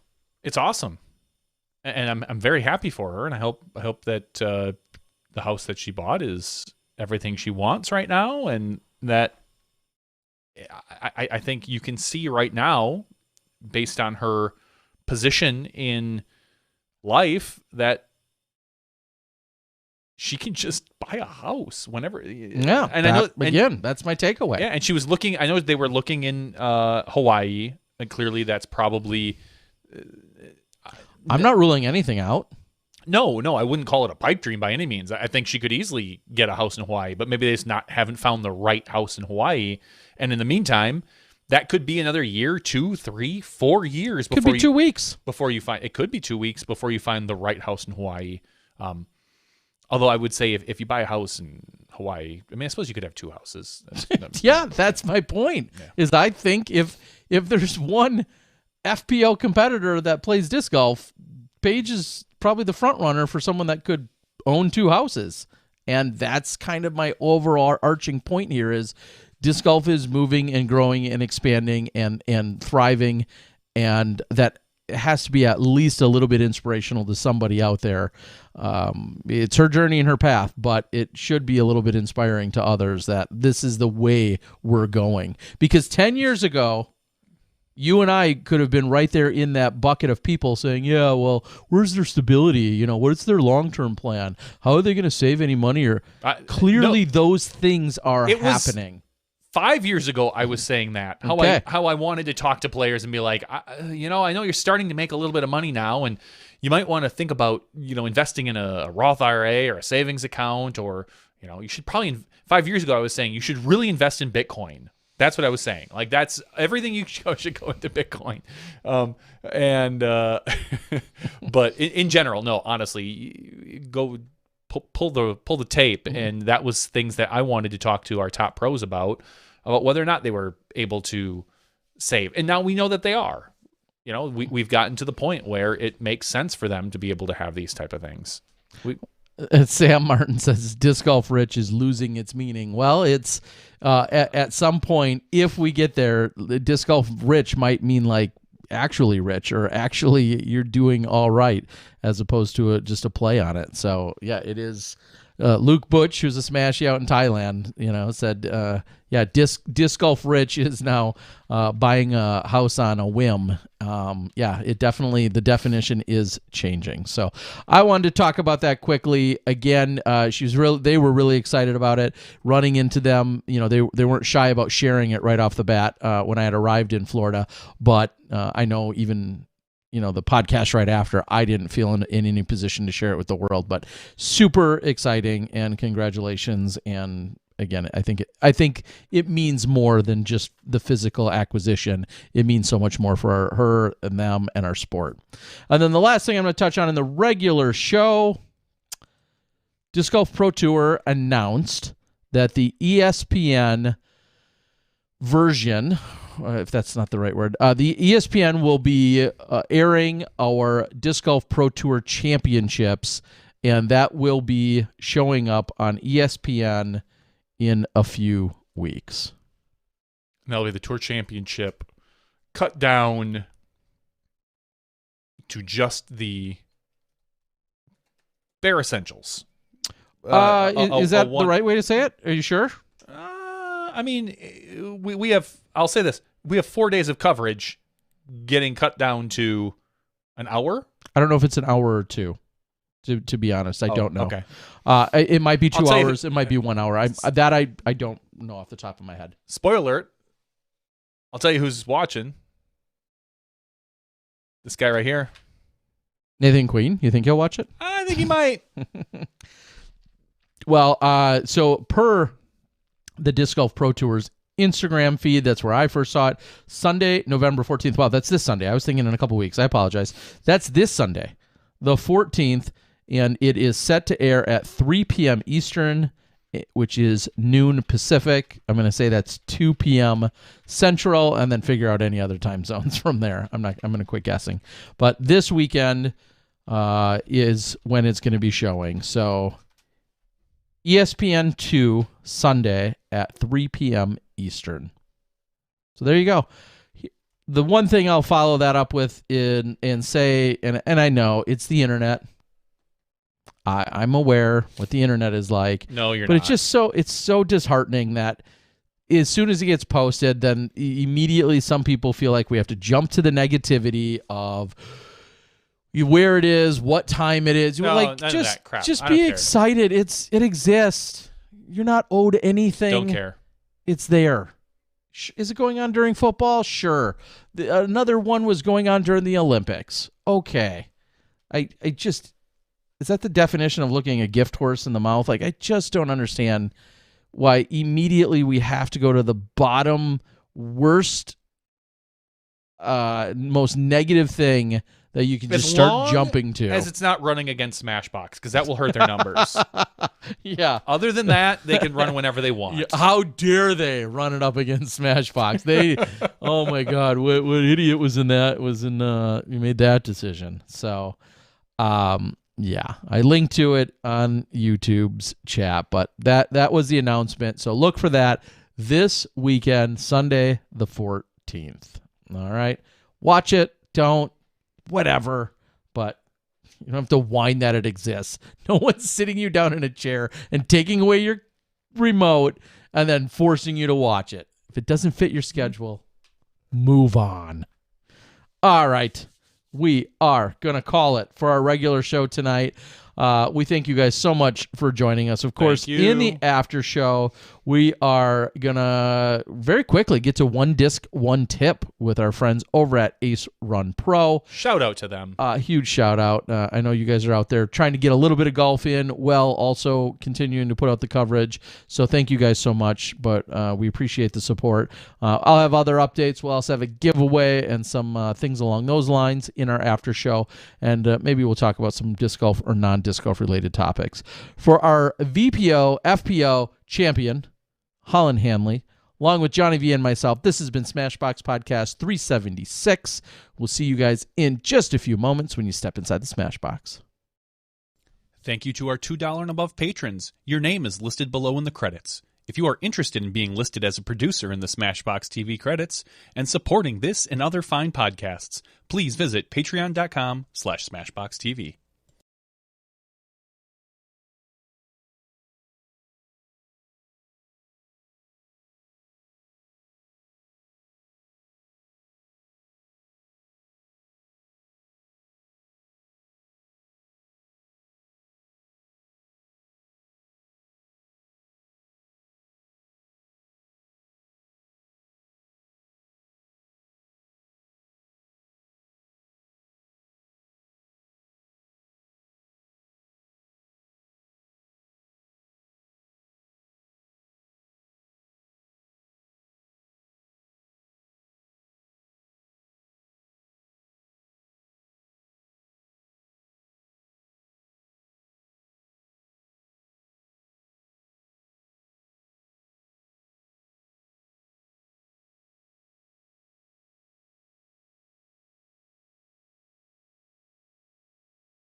Hello, everyone, and welcome to Smashbox TV's podcast 376's After Show. And I was thinking End of the Road. that would work too. I've gotten a little bit hooked on the Sirius FM or Sirius Radio that has come with the vehicle purchase. It comes with for the first 3 months. I don't know. I assume it's going to run out any day. It did the same thing when we got our Jeep, our Grand Cherokee. I loved the Sirius, and I was kind of like, oh, this is great. They got 90s at 9 and 80s on 8, and you'd listen to whatever. And I had 8 stations, all where I just hop through it if there was a song I didn't care about. Boom, boom, boom, boom. And it was great. And then one day I'll get in my wife's car, and I go to turn it on, and it doesn't work. And I was like, aw. That's the end of that. Well, and I'm not paying for that. I'm definitely not a hardcore music guy, but it is fun to put on the 90s on 9. And I can't get enough of it. Sing along to every song. Those are my favorites, yes. And I told you that we have Loop 90s upstairs. you have what? Didn't I tell? I swear to God, I told you this. Loop. So with the new TV, or with the TV that has a Roku built in, I've got 1,000 channels. Okay. And they're all free. And at 1,014 is called Loop 90s. And I think it's the same 24-hour loop of music videos constantly. And are they the actual videos? They're the actual MTV videos. Okay, so they're not just and I think every Stone Temple Pilot video is on there. I think they got a discount because every time I turn it on, it's a Stone Temple Pilot video. It's like, oh hey, all right, Scott Weiland still. Yeah. R.I.P. I love it, and I each of the last 2 days, End of the Road by Boyz II Men has come on, and obviously, there's tons of greats. Little Salt and Pepper, Pearl Jam, TLC. Pearl Jam has their own channel. I know, but I've also heard, I think there's a thing, maybe it's a school time thing. I feel like the 2 times I've heard Jeremy on the 90s, channel, when I've heard the song Jeremy, it's been between 3 and 4. And obviously maybe there's certain playlists or times when certain songs are I don't want to say more appropriate. Now, here's one thing that I have noticed, and please, somebody out there chime in, because I really want to know this. Is it my car or is it Sirius that it pauses the play when I get a call? So let's just say End of the Road starts. It's 2 minutes in. You call me. We talk for 45 minutes while I drive somewhere. We hang up the call. It's buffered End of the Road. And it will keep playing. As long as I don't change the station, it will keep then playing that. So my question to the world is... That's interesting about whether... There's a certain amount of buffer because you see a line. Yeah. So is that my car and the info center in my car? Or is that a Sirius? So... Not that I know of. And of course, flip a coin. Sometimes I love that. I'm like, oh my God, I love this song. And I don't want to talk to Johnny. I'm like, damn it. Here's 45 minutes. I just talked to Johnny. And then the song continues. And other times I'm like, oh, I hated that song. And then I change the channel to anything else. And then when you change it back, it resets the buffer, changing the channel. So someone please put it in. And I have been wondering this for a few days now. If that My guess is it's a feature of your radio or car. It's not Sirius. I guarantee you it's not Sirius. They're not doing that. They can't. I don't know how they would recognize. It's got to be a feature of your car stereo. For an info center that is very underwhelming, and if you ever look it up for the car, every single review ever will say the car's great, the info center is mediocre to crap. So it's interesting that is one feature that I absolutely do love, is the fact that it will buffer that. If I get on a call, it will buffer it. Did you say one feature? That is a feature that I like. I'm saying most people hate the info center in general on the car. You wrecked my segue. I was going to go from one feature to one disc. Oh, okay. You totally you asked it in like a legitimate way. I know. I was trying to segue, you didn't pick it up, and you just ran right through it, just like a toll booth. Okay. Oh, jeez. We don't run through toll booths. No, I don't want Adam Sandler coming after me. Right? Toll booth Willie. Something like that. All right. Do you have something to show us, Johnny? I do. Is it at least PG or PG-13? I don't know. I haven't watched it in its entirety. I kind of scanned it. So unless Ace Run Productions is sending us something that's not PG-13, which they could probably slip something like that in there, and we wouldn't know because I do scan them, but I don't fully watch them. They have a one disc, one tip with Sarah Hokum that we're going to be checking out here in a second. All right. Well, I feel like you just queued it up. Let's run it.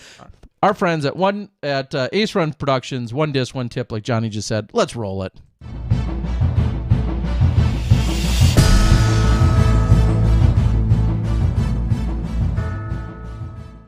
What's up, everybody? Welcome back to the channel. We've got another one disc, one tip segment for you today, and we've got world champion MVP sponsor pro Miss Sarah Hokum. Thanks for having me. Hey, everybody. Thank you, Sarah, for joining us. So, Sarah, we just got off of Worlds. I have to do my job here and ask you about hole 18. What moment was that like hitting that ace? It was incredible to be able to just actually throw that onto the green. It's a tiny little green at Mulligan's on 18, and I had missed it in the second round of the tournament and took a bogey, and I really just wanted to finish clean, so I just focused on this tree I was aiming at with my fireball, and I hit my line, and it faded perfectly into the chains, and I didn't even have to putt. And I got like a quarter-mile run around the lake. That's what I got to work out into. Awesome. Yeah, a historic moment, one that I'm sure you're never going to forget. Yeah, and also it got sponsored. It got picked up by Sports Center. Absolutely. So that was really awesome. Big time. So that's one moment in your long career. Now, how long have you actually been playing the sport of disc golf? Since 2007, so about 14 years, I guess, at this point. Do the math. So you're sponsored by MVP Disc now. You've got a choice of a ton of different plastic that MVP is making. Obviously, they're making a big splash with what just happened. So thinking about what's in your bag, if you could pick out one disc that's in your bag that could fit in anybody's game, what disc would that be? Well, that would have to be the Sarah Hokum Signature Crave, which I happen to have one right here. Actually, this one's dyed by hand dye. Claire and hand dyed made this one for me with the roses. The Crave is great because it's a straight 6.5 speed fairway driver. If you have a slower arm speed, you can still get a nice. It goes really far and straight with a little bit of fade. If you have a faster arm speed, it's going to be great for a flip up. That's going to fade. It's going to go straight for a very long time with very little fade. And for me, I can kind of throw it. It'll turn just a little bit and then fade just a little bit. So it's really versatile. Whatever line you put it on, it's going to hold it. Sweet. So we'll definitely have a description and a link on where you can go to get your hands on a Crave from MVP Discs. And now switching gears, thinking about one tip that you can share with everybody that can impact anyone's game from beginner to pro. What tip would that be?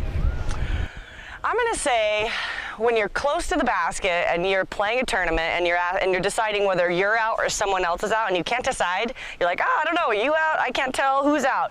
Take the initiative and just take the putt yourself. Go first. That way, you don't have any kind of mental noise going on while you're trying to line up your putt.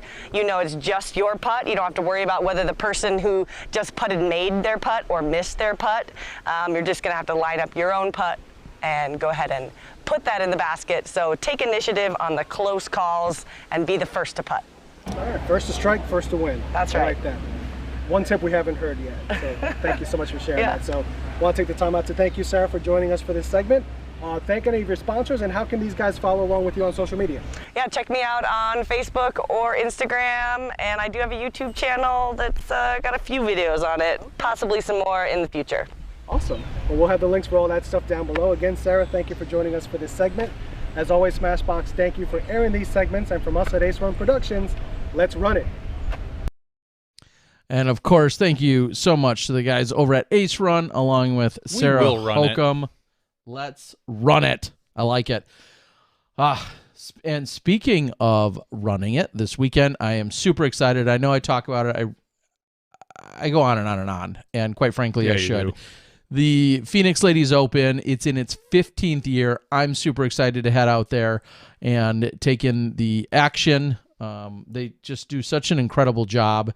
And I'm pre-going already. I'm going to shout out Dan and Boyd over at First Light. Those guys always taking care of me along with the PLO staff. Looking forward to it. And we'll get some more footage out for you. And I know I've talked about that as well. It's going to continue to unfold. I just released the Rocky Mountain women's footage. I think the very next one up in the queue that's ready to go is going to be the Minnesota Amateur Championships footage. And then we have a whole slew of events that are going to continue to unfold after that. So never a shortage of action coming to you guys in the slower part of the season. Also, something else that's taking place, I think tomorrow night, depending on when you're watching this, but Wednesdays, you're going to see a number of the Wednesday rewatches that are going to take place. So if you are a Disc Golf Network, I was going to say Disc Golf Pro Tour. If you're a Disc Golf Network subscriber, there's going to be a number of events that are rewatched. You have anything to do with those? I believe I do. I know I committed to saying I would jump on a few of those. I feel like the one with Kristen Tatar, spoiler alert, she won the Great Lakes Open, and I feel like I also committed to maybe the Katrina Allen final round of Worlds. I think those were the two that where I was asked if I could jump in and be part of it. So absolutely excited to do so. Tomorrow, November 10th, it is currently listed as I'm looking at the Disc Golf Pro Tour's Instagram right now. It says the 2021 DGPT Tour Championship men's final with Jeremy Colling and Nathan Queen.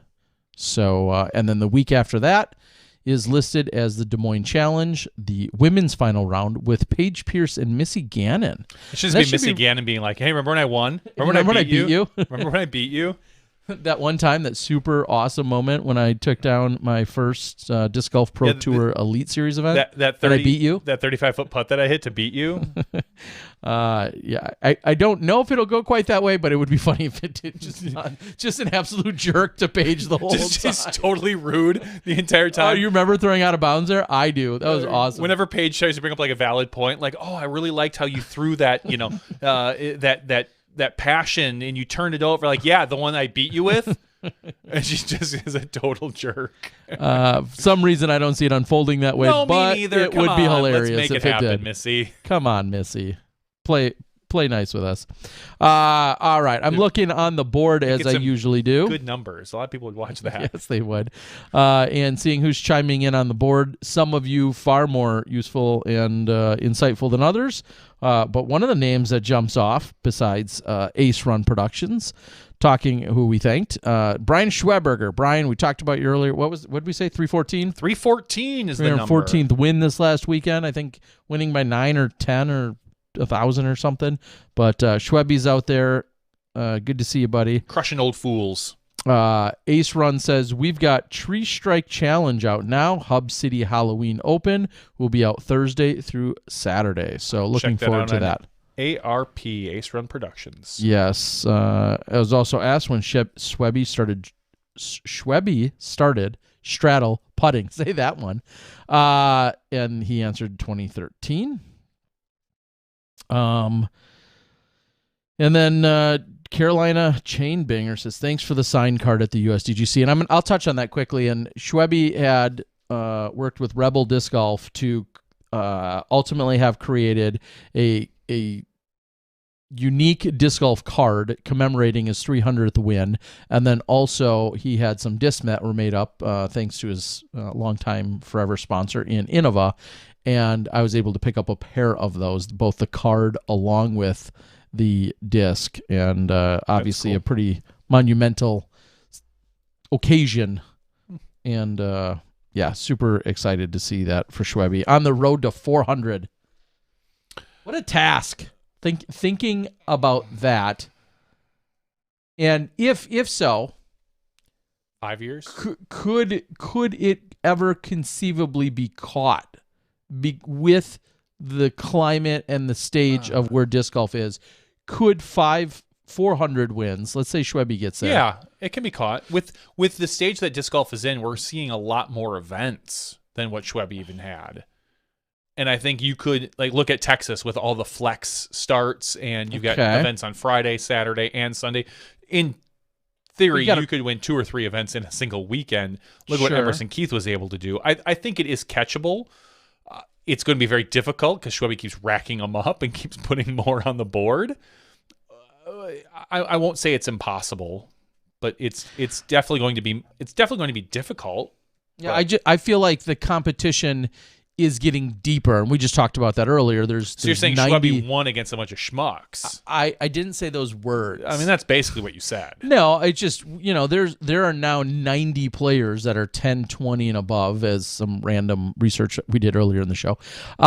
It just tells you it's so much tougher to win and to be dominant in today's market. You can get incredible wins and be a top level player, but the wins are just that much tougher to come by.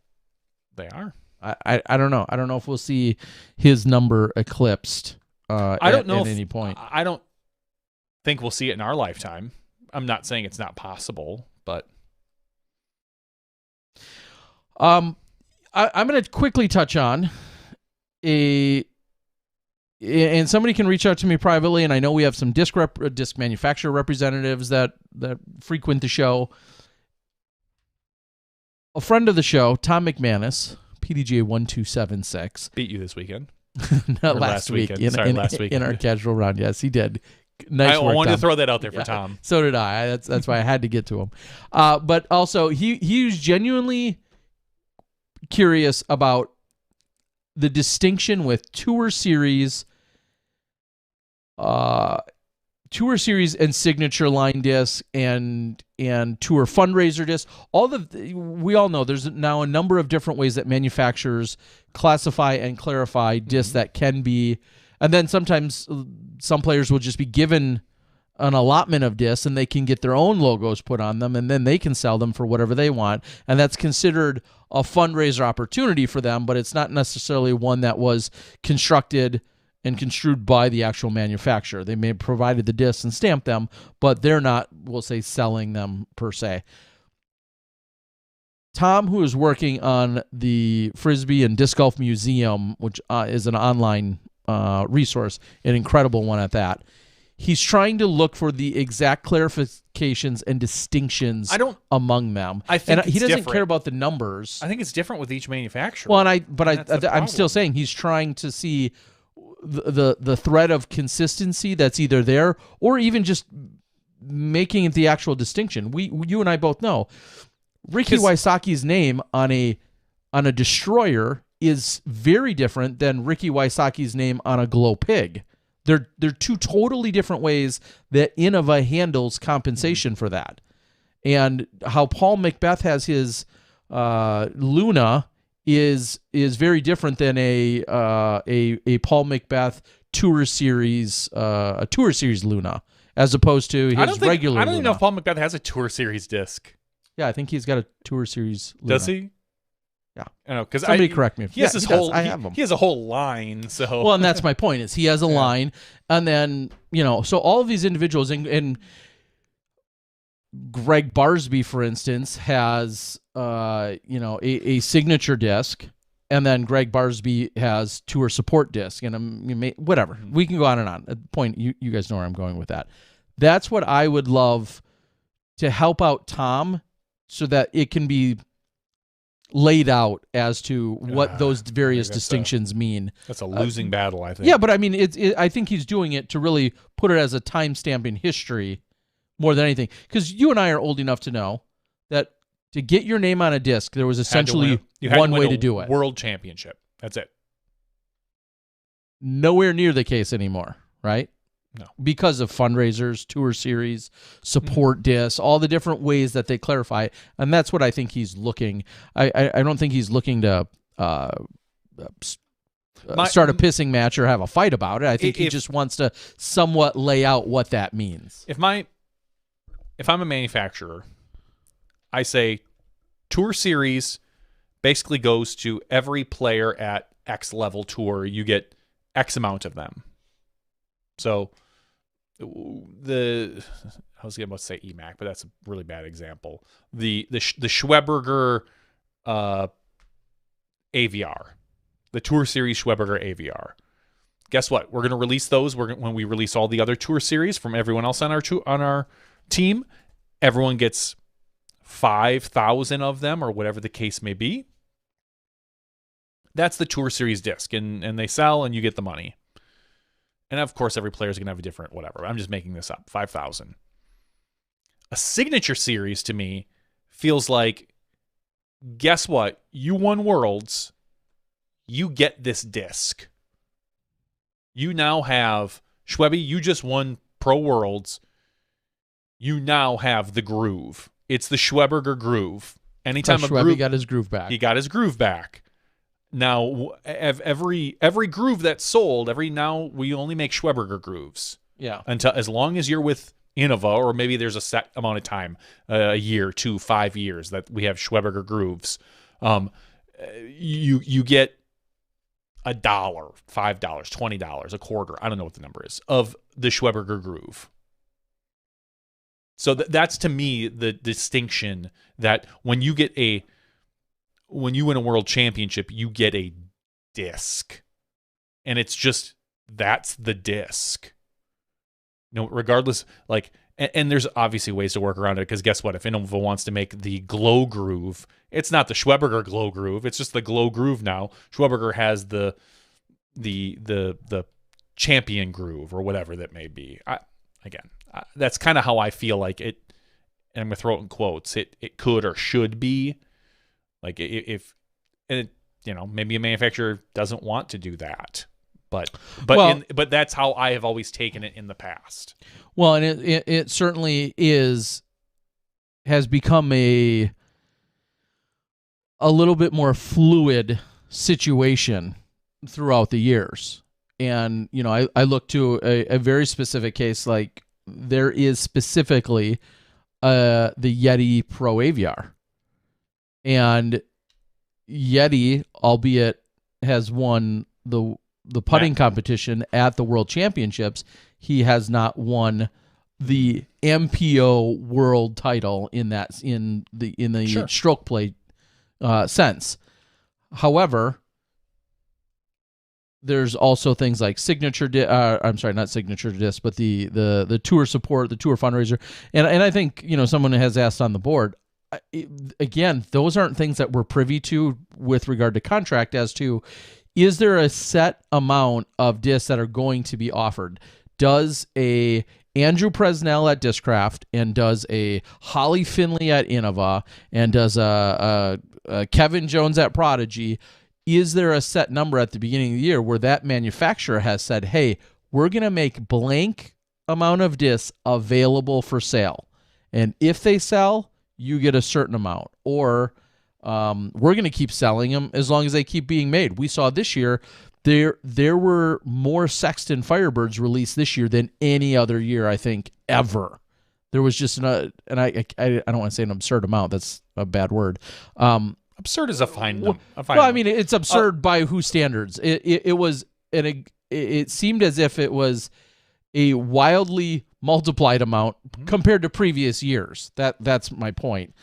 I'm not really the judge of what is absurd or not. 50,000, is that absurd? I guess it's absurd if in previous years there was only 10,000 released. Sure. The point is, there were more Firebirds, Sexton Glow Firebirds released this year.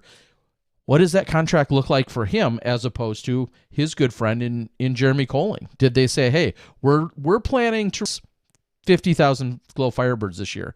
And then is that part of the contract negotiation? You go to Jeremy and say, hey, we're going to release your Star Thunderbird, but we're releasing 20,000 of them, 16,412. Yes, I think we've talked about this before. I think that should be part of your contract. Guess what? Every year I get X amount of discs. X amount of. What if they don't sell? Then maybe that allotment goes to the next year. I don't know. I mean, usually every year is a different stamp, but. I only say that based on mold. That's not my problem. If I'm a player and if I'm Jeremy Colling and I say, hey, guess what, Innova, you're gonna agree to produce 15,000 Thunderbirds. Mm-hmm. Awesome. And then do you get, the funny part is that you say, do you get a cut of each Thunderbird that's sold, or each print, that's part of my question. Up? Yeah. Because at some point those will sell. They'll go at some point. They're not going to sit in the Innova factory forever. Are they going to remelt them down? No, but I'm saying they if they don't sell, let's just say they don't sell in the pro shop for X amount of time, and they have a specific stamp on them, to some degree, there's a shelf life in the sense that in the middle of 2024, they're not going to want to have the 2021 stamped Thunderbirds available. So with some regard, there's a little bit of a shelf life. If I'm a player, I make an agreement for the number of my Tour Series discs that are printed and sold, and I get that cut no matter what, if they sell or not. I say, I'm Jeremy Colling, I say there's going to be 15,000 Thunderbirds. I get a cut of every Thunderbird that you produce. I don't care if they sell. That's not my problem. I want $1 of each disc, whatever. I want $15,000. And then, because I figure at some point they're going to go. They're going to sell. You're going to get rid of them somehow. I mean, you're not keeping them. I don't care if you donate them to the local school. But I'm going to take a cut of that. And you agree to an amount. And it's really easy for me to say from here because I'm not the one making the negotiations right now. But if I were a pro and I were in that position, that's what I would be saying. I'd be saying, hey, I want X amount. If I'm Nate Sexton, maybe Nate Sexton agreed this year, like, hey, normally we make 15,000 of them. This year, 40,000. I want 40,000 Nate Sexton Firebirds, and I want to get paid for each one that you make. All numbers in Smashbox are made up. Yeah, and clearly it has a lot to do with the particular disc and how popular that mold is. I mean, there's a lot of factors that can go into it. It can be the person / their personality. Mm-hmm. It can be the actual disc mold itself, and then it can be the disc stamp, which some may just say, like, I don't care, I'm not interested in that. And then in addition to all of those things, or a combination of those things, it could be the actual disc uniqueness and or plastic type. So you may have a truth that is typically only sold in a certain plastic type because it is of a special tour series or support run. So there's just so many factors that go into it, and it's impossible to compare apples to apples. And of course we say that because you may have a really popular person or a well-liked person or a top-performing person, but their disc may not be as popular of a disc, and then trying to compare that against someone else. I'm glad we don't have to figure out any of those math or any of that negotiation, but it certainly sounds dicey. It does, and Sam brings tough up, to deal with. Sam Martin on the board brings up a point. It's like, what's the difference between that and just a base contract of payment? That's a great question. Maybe if I'm Innova, I say, guess what? We're gonna print up 1,000 a month, and if there's any left, let's say by February or March or April or May, by May, there's, we made 1,000 of them in May, but only 500 sold. So we're not going to make them next month. And instead we're going to, sit with these 500 until these 500 are sold. Or maybe you make an agreement that says, we're going to make them in bunches, that you're not guaranteed 15,000 of them. But you're guaranteed that when they sell out, we will make 500 more. Well, I think what it also does is it answers the question that you said earlier to some degree of what's someone worth. Because clearly, if you certainly the ultimate test, right, would be to take what is typically an unpopular mold, put a popular person's name on it, and see if it still sells. I mean, there's a little bit of behind-the-scenes marketing. Groove. There's a little bit of marketing and play that can happen there. And then the reverse, I feel like, can happen where it's been very widely talked about throughout the industry, and I'd love to see it die, or maybe it's on the outswing, but very much a person thinking, no, that disc has a woman's name on it. No matter how much I love the disc, I'm not buying it because it has a woman's name on it. Of course, there's a stigma to that. Now, as silly as that might be, it is absolutely 100% a thing. Unfortunately, it is. And I wish it wasn't, but it is.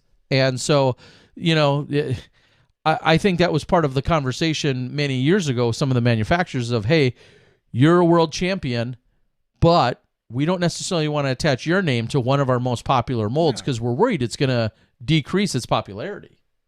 And I won't say I think that conversation happened. I know that conversation happened, and it happened on more than one account. Are we past that point from a number of years ago? I don't know, but we're not, unfortunately. It's something to take into consideration. So, all right.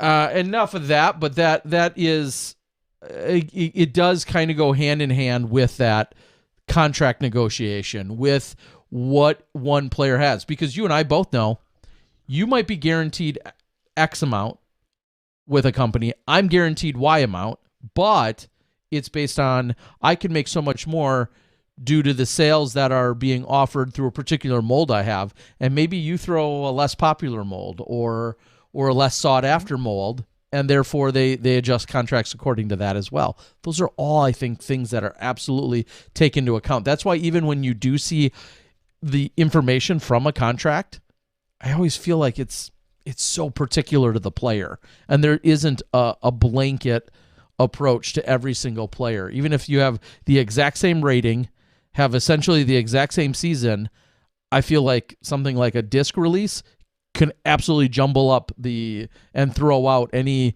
consistency you have between those two contracts. Two players, same season, same earning, same everything, same rating, but how they're compensated could be completely different. Very unofficially on the board. Very difficult. Someone had chimed in. I'd have to scroll back up, and I don't know if this is numbers because you watched the Disc Golf Pro Shop or not. Just steal the info, Terry. Steal the info. No, I'm throwing out the disclaimer that I don't know if it's true. That's where I'm getting at here. Blue Boy, again, we need CPAs on this show, said that's what I am. About 100,000 sextons, that is when he commented, about 100,000 sextons this year. The most before that was 2019 with around 35,000. Blue Boy, I don't know if you know people in Innova. I don't know if you work at Innova. I don't know if you just religiously track the Pro Shop site to come up with those numbers. I'm not disputing them, but you would very much be backing up what I then had previously thought. So a 5x increase in sexton 35 to 100. I thought you said 20. I'm sorry. No, 35,000. Okay, so a 3x basically. 3x. And if you go ahead and just extrapolate that a little bit farther. It's good to be Nate Sexton. That's what I'm extrapolating. A, it's good to be Nate Sexton. And B, some players might make $2 on a Tour Series disc. Some players are making 3. Some might be making 5 or 6. So not only is it a quantity, but price per disc isn't 100% consistent either. I would be curious if you took Nate Sexton's name off the Firebird, the Glow Champion Firebird? The Glow Champion Firebird, and put, I don't know, pick another Innova player. I don't know. Ricky Wysocki? No, not Ricky. I'm thinking a lesser player. Ouch. Someone not as successful as Ricky. How about this? I'll wait for you to name some. Eric Oakley. Eric Oakley gets signed by Innova. I mean, a Firebird is very similar to a Felon, exactly. So I like where you're going with this. And if you put Eric Oakley's name on a Glow Firebird, does it sell just as many? Does it sell just as many? Assuming that the disc itself is made identically to all the typical... It's your standard Glow Firebird. I mean, Nate Sexton Glow Firebirds. Okay, because Yep. everybody tells you how much better the Glow, because it's not quite as overstable and it flips up a little or more. Andrew Marweed, who famously throws Sexton Firebirds. Sure. Or put Andrew Marweed's on it. Does it sell the same as Sexton? Oh. I would. Let's run the test. All right. No. Let's put my name on it and see if it sells. And then I'll take a cut Johnny of this. V Glow Firebird does have a great ring to it. It kind of does. And yeah. I'll take... You'll take that money. Just half of whatever Sexton's making. If he's making $1 a disc, I'll take 50 cents. If he's making $10 a disc, I'll take 5. Half. Innova, think about it. Wait, back up. What do they have to gain by this test? This is market research, Terry. Oh, no, that's true. They have a lot to gain. They have exactly 50% to gain. Yeah. Because you're presumably not selling double what he sold. Definitely and you're not. taking half of the money. Yeah. So, yeah, they have a lot to gain. Absolutely. Yeah. All right. Hashtag it. And then, Johnny V Globe Firebird. Yep. It needs to be a thing. And Nate can keep his NS1 or whatever the Firefly. Okay. His disc, he can keep that. I'll take the little Firebird. We'll just see. We'll see how it works, Nate. Just take 1 year. Give me next year. Give me 2022. We'll see what happens. All right. Well,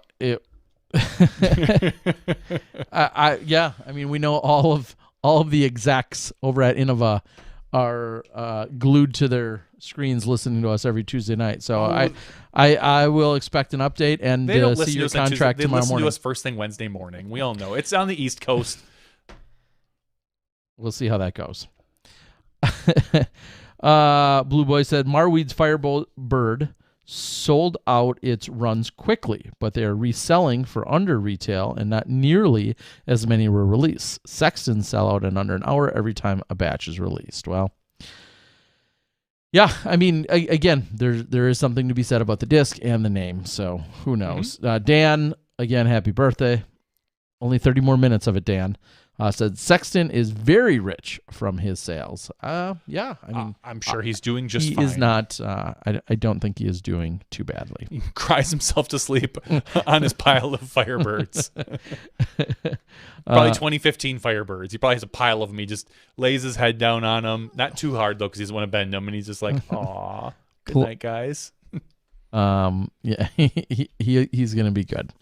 All right, do we have anything else that we need to cover that's golf or non-golf related here, Johnny? I'm trying to think. I don't believe we do. All right, Cold Turkey has basically sold out. Right. I'm gonna call it sold out. We don't need to even talk about it then. We do though, because there is going to be a flex start. That's not the Cold Turkey then. Say you're running a different event. It's the Cold Turkey Red Flex Edition. The Red Flex Edition. And I called it Flexi Pants Edition last year. You think Cold Turkey, you think overeating, Flex Pants, I should call it Sweatpants Edition. Next year. But I like the Flex. And the course is Red Fox, so I'm calling it Red Flex Edition. Mixing a Flex Start and Red Fox. Not going to lie, it's not great, but it'll do. Well, get signed up. You will play the Red Fox course, which is just 9 holes. You play it twice through. This was actually a big hit last year. We had so many people that got shut out of the regular event for either Saturday's divisions or Sunday's divisions.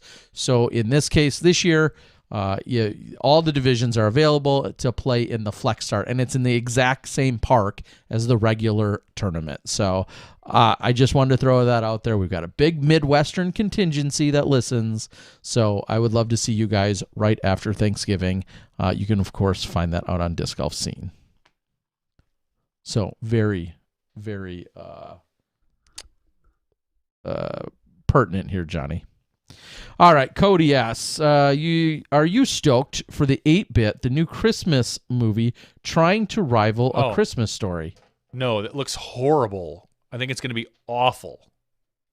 I'll watch it, but but the little bit that I think the preview or something I saw, it looked bad. So I'm going to say Cody, no. Okay, but I'll watch it. I don't like A Christmas Story though, personally. I think it's only okay. Okay. I'll go with that. King Heiser asks, hey, Smashbox, what's the best hole at Gray Fox? Wow, would we have the same answer there? Gray Fox. So the regular course that we play often, or that gets played often. What's the best hole? Not your favorite. What's the best hole? The best hole. So there's the dinky one that goes up straight up the hill. 6. I really like 7. It's not really dinky, but yeah. 7 plays down the tunnel. It's dinky. It's like it's like a 230-foot throw. It's just really tight, and you have to throw it straight up a hill. Like, I didn't say it was easy, but it's dinky. It's like 230 feet straight up a hill. It's very that lots of people throw driver on. Yes, I mean, because you basically want to turn it over, flex it, and have it kind of hyzer out. It's not a. Am I wrong? It's like 230? Somewhere in that neighborhood. Yeah. But it's not an easy hole. I don't know I'm just saying dinky is the word I would use for it. It's short. Anything under 250 to me is dinky. It's a dinky hole. It's short. I'm not uphill. It throws a lot longer. It does. I'm not judging it. People throw sharp edge, but dinky. I do. I throw a buzz almost not as hard as I can, but pretty hard. Okay. I think the next hole from there, 7 is probably one of my favorite holes. It starts kind of in a tunnel, and then it opens up, and then it kind of plays a little bit along the side of a field in an opening with stuff on the right, and then it has a little really nice green area that's like a pocket. Yeah, I think 7 or was it 16? The one that plays to the basket that's on the backside of the hill. It's you played 2-shot. Or you think you're 15, thinking of 15. I think 15. 15, I'm sorry, then 15. You like 15. I think 7 and 15, I think then. Okay. I think those are my 2 favorite on Gray Fox, 7 and 15. Okay. Do you like the island hole 13? It's okay. I don't know. I just Okay. Yeah. Because for me, I mean, because what are the island rules? You throw it and then you end up on the drop zone. If you land anywhere out of bounds off of the tee shot, which now mind you don't have to land on the island. You can lay up short of the island. You can go past the island. You can go to the right of the island. You just can't land on the concrete, so to speak. The asphalt. Yeah. It's all right. I believe the way I play that one is just go for the green and throw it hard. Because if I skip, if I hit the green and I stop, great. If I go deep, hopefully I slide through the asphalt onto the other side and then pitch up and maybe take a putt at it. Yeah, it's okay. It's an all right hole. It's not my favorite, but it's a fine hole. All right. So 18 is no. Is 18 considered the signature hole? That's a great question because there's a lot of good looking holes. There's a lot of good looking holes. I mean, that one's you're playing from way up high down. I don't know if that's the signature hole. It might be the prettiest hole, and even that I don't know if it is. It's a good hole, but not my favorite. Lots of good holes. There are. All right. Gray so Fox here is a great course. Here as I'm reading a little bit more from the board, though, people are talking about. Well, I don't know. I see Zach Melton, Calvin. Here's what I'd like for you guys to put into the board, and I want to read a few of these. I would, because we continue to talk about offseason, we continue to talk about value of players, blah blah blah. Put in here to permanently mount it into the chat. So you can look real smart later when you want to screenshot it because it'll be there. Put who you think, if you're going to see any player changes and or confirmations, go ahead and boastfully put it in the chat. This is your great time to timestamp and say, see, I told you guys, I called it back on November 9th that so-and-so was going to switch to such and such company. Here's a good place to do it. Please put it in the chat right now. Other than Eric Oakley, are we going to see any other players, and I'll use the term in quotes, break their contract with their sponsor? So let's say a player is signed for 3 years. They're 2 years into their deal. Mm-hmm. And when I say break, I mean, the manufacturer and the player mutually agree, or otherwise mutually agree to split. Could be amicable or not, right? Correct. I think whenever a player leaves a manufacturer, from one side or the other, it's not amicable. I don't care who you are. Eric and Didi, one or the other, one of them wanted to stay, the other wanted to leave. Very rarely do I'm guessing, do they both be like, all right, yeah, this isn't working. Although sometimes I'm sure that's the case. But at some point, someone was not happy with what they were doing. Okay. So are we going to see any players other than Oakley cut out of a contract early? Because a lot of players we know are signed for multiple years. Mm-hmm. Are we going to see anybody? First of all, that's a great question. And yeah, it is. I know. That's why I'm on a podcast. I think numbers would tell us there's just the sheer probabilities that somebody is going to be ending a contract early and searching for other options or whatever. I'm good with that. I don't think that's a bold statement anymore. Think there is? You think it's I wouldn't be surprised if there was. Okay. Now, I'm going to read a few of them off the board. So then what's the point of a contract?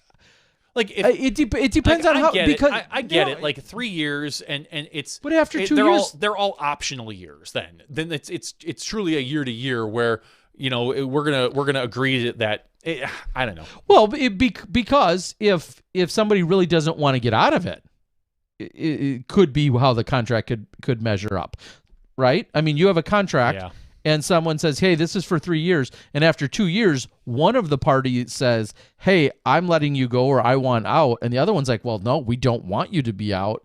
That's where it comes into play. I know. Is it could maybe make you a little bit more accountable. Now, if they're both like, yeah, you want to go and we're okay with you going, well, then you're right. It feels like it's useless, but it's to hold people accountable. I know. So let me read a few of the submissions from the board. Galactic Conqueror says Paige Shu's daughter getting signed to DD. Okay, that's not crazy. Kyle Klein to DD. That's what Cody Garner says.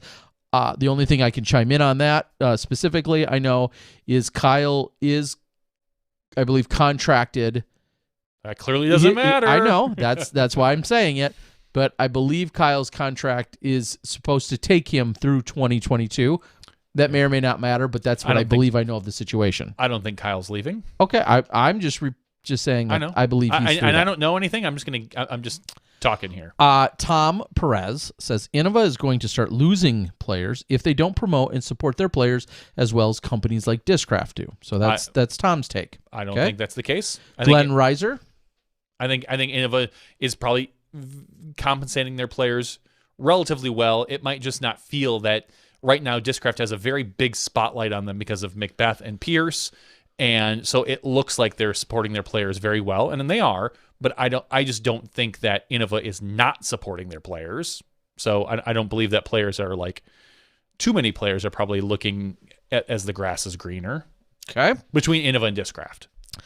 Glenn Reiser just writes Calvin with no explanation. None of the Discmania guys.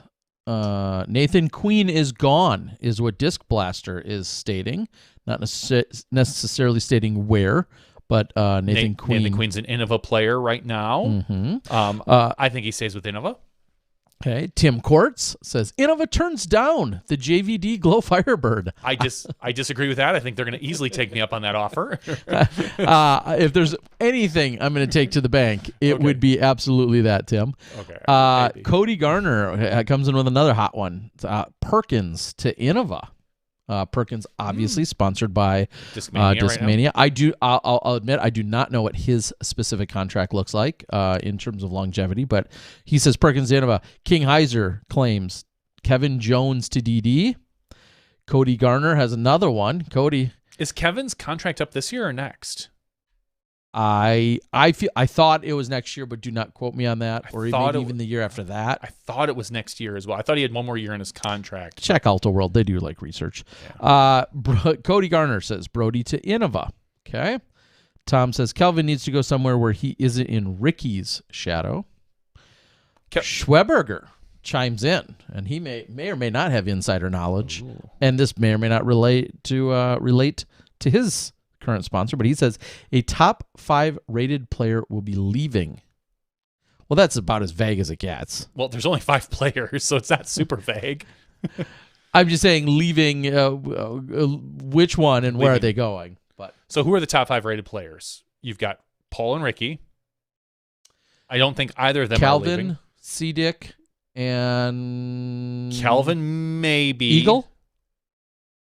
Calvin, are those your top 5 players in the world right now? I mean, he might just be. If there's a player that's leaving, it's good. I think of those 5, my money would be on Calvin. Okay. Because we know that Calvin, even before re-signing with Innova, was dipping his toes into other manufacturers, talking to them. But okay, I don't know if that's the case or not. Disc Blaster said Queen has to be pissed. He got a stock plastic Wraith Tour Series disc. Okay, maybe not. I think this will be the breakout year for new contracts, Harbeck says. Sam Martin says, don't know who or where they will go. I see some changes in FPO this winter. Well, that's true. Schwebe didn't say MPO, top 5 rated. He said top 5 rated player. It could be an FPO player. It could be a top 5 rated top FPO rated MP40 player. Oh, Schwebe. You'd really be throwing top-rated advanced players going somewhere. You're throwing us off. All right. I'm going to keep reading. Galactic Conqueror says what you did. Breaking contracts. What is this, the NFL or NBA? Tyler Brickley to Vibram. that certainly could happen. Nathan Queen to West Side. The Nathan Queen signature disc writes itself. Okay. That's a valid point. What else do I see on here? Andrew Presnell to MVP. Corey Ellis to Discmania would be epic. Schwebby makes some of the demands of Innova. You've taken enough abuse. Okay. Calvin to DD. Joel Freeman to DD? Question mark. Ricky is selling discs out of his hotel room. That shouldn't be needed if he's being well compensated, unless he just likes the hustle. I think Ricky likes the hustle. I would agree with that. Why wouldn't Ricky sell some extra discs out of his hotel room? I make good cash and sell discs online. Why not? Barsby to Discraft wouldn't surprise me. And then again, it would. I mean, Barsby once was sponsored by Discraft, if you're a long time ago old enough to know as much. Eagle will get big money from Discmania. I don't know where Eagle's contracts. He literally re-signed last year. Yeah, for like 28 years or something. No, not quite. Maybe 4 or 28. 5. I thought it was Two a or few. three? I thought it was a handful. I think Eagle's very happy with what he's doing right now. Schwebby clarified and said MPO is Okay. where he thinks it would be.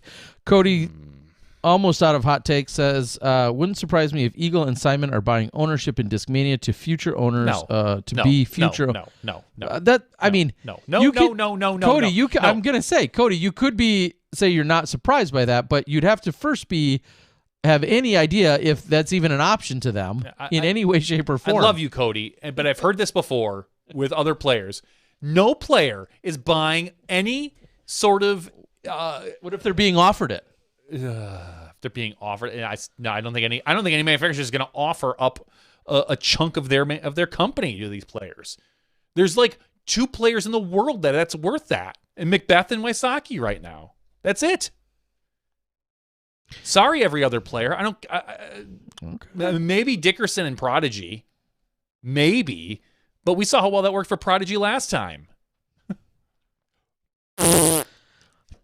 Disc Blaster, Evelina and Henna should both leave. They got stock plastic Tour Series Disc 2. Huge slap in the face as Christine Jennings is swirly star. Here's what I would say to that Disc Blaster, and as usual, I'll preface it by saying I don't know the intimate details of any of their contracts, but let's just play pretend and say Christine Jennings has a swirly star disc, as you're saying, and she makes $3 off of every swirly star disc. And Henna and Evelina have a DX disc. They don't, but let's just say they did. And they're given $3 for every single one that sells. If your cut is the same, yes, I understand one plastic might be more popular than another, but it might not be. If your cut is the same, I don't know how much it really matters. Again, we're not privy to any of the numbers to like have a full-blown argument about it, but usually they also are given a choice for what disc or discs that they can choose from, and then usually even within that, they're also then relegated to a specific weight class. So, for instance, Holly Finley can't have a max weight Mako 3. Maybe she can only have the 170 to 172 weight class because another player may have the 173 to 175 weight class or whatever. So there are fine details. Like I think every one of Philo's destroyers that are his Tour Series destroyers that he's had are 170 to the 172 range. He doesn't get max weight ones. The one he aced with, I think, was, and I think that had something to do with it, but so he didn't ace they're with getting really granular with within some of the specifics, and I don't know that we're in a position where we can argue if any one disc in a certain weight class with a certain plastic is making any more or less money. And as Johnny said at the beginning, or way earlier, if you're guaranteed the sale, the amount of compensation, regardless of if it sells or not, then you may or may not even care anyway. Like if they said, well, hey, we're going to make 15,000 grooves and you're getting $3 from every one. And then they told Johnny, hey, we're giving you $3 a disc for every single destroyer sold. You'd be like, or every single destroyer made, and we're both making the same exact money, then who cares? So I like my idea where you get X amount every so many months, and if they sell, then great. Like if I were, let's say, Germ, and I'm in Avon, I'd be like, cool, I want 2,000 every 2 months. And if they don't sell, then they just sit there. And then once they sell, then they have to print off 2,000 more. I like that idea. I don't know why you're not running all disc golf companies. No, I'm gonna be the DGPM right here. I'm your next. Yes, I'm your next agent. Johnny is your insider. Insider. F that. All knowing. How's that? No, I've just got all the good ideas. I'm not all knowing. Come on, let's be real here, Terry. Good call. Chris says, "Do you guys know when MVP? When Vibram coming back?" I don't know any of the specifics to that, but I do want to get to the bottom of it. I wouldn't be shocked if we see them debut next season. Like, it kind of would make sense, right? Like, yeah, like they kind of build up a stock over this off season and then come out with their lace, their O lace, their unlace, their relace, yeah, every other lace that they have. Their lacy panties. I was gonna say that, and I didn't. I can't believe I held myself back from that. Okay. Sam Martin says, "Okay, I have my hot pick. Ricky back to Trilogy in a combo with Lat and DD, this time with Westside, and has multiple discs with his name." Okay, there's a take. That's a hot take. That sure is. Glow helps with sales. Okay, Star Plastic. Jennings has at least Star Signwinder. No one is buying that. So, again, whatever. We could get in. We already did get into all the possibilities of the disc, the combo, the stamp, the mold, the weight, all that. Who knows? Let's give something away, though, Johnny. All right, tonight we're giving away a disc member box. We should give away a Glow Champion Tour Series Johnny V Firebird. The minute they're made, I will give some away. Okay. The minute they're Until that time. I'm going to buy one of the 100,000 Sexton Firebirds and wipe the stamp. And we have a buddy that has a stamp machine. I will make up my own stamp, and we'll see how much it sells for. That's a good call. And then I'll send you in a see. Look how much this sold for. You definitely need to have me on your. Okay. Yep. Anyway, a disc member box. It's a thicker box this month. It's kind of. I like them thick. Thick box. You know that it's on. So yes, disc member. If you want to be eligible for the Patreon giveaway, you can be a Patreon supporter, or you can go to smashbox.tv/weekly giveaway. I think that's the weekly winner. No, weekly winner is different. That's where you go if you when we used to win something, but it's weekly giveaway or weekly giveaways.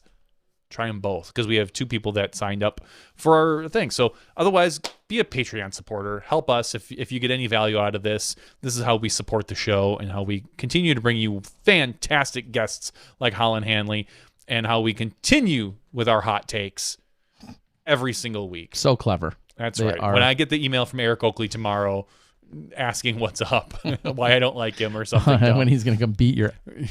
That will be awesome. I can't outrun him. He runs a lot now. Yes. So, but I've been working out with lifting he'll weights. Still beat you up. And I'm going to go right for that guy's knees. He will still beat you up. Yeah, I don't know. Yes. I don't think so. Yes. I don't think so. All right, if we want to see it, folks, we just need a lot of super chats. I don't see Eric Oakley as a violent person. Oh, I don't think he's violent, but I think he would kick your ass. I don't know if he would. If it were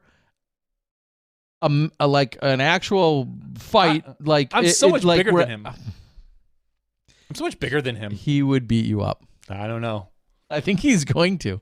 Eric? Yes. No, wait. Are we talking like street fight or are we talking like boxing match? Either or.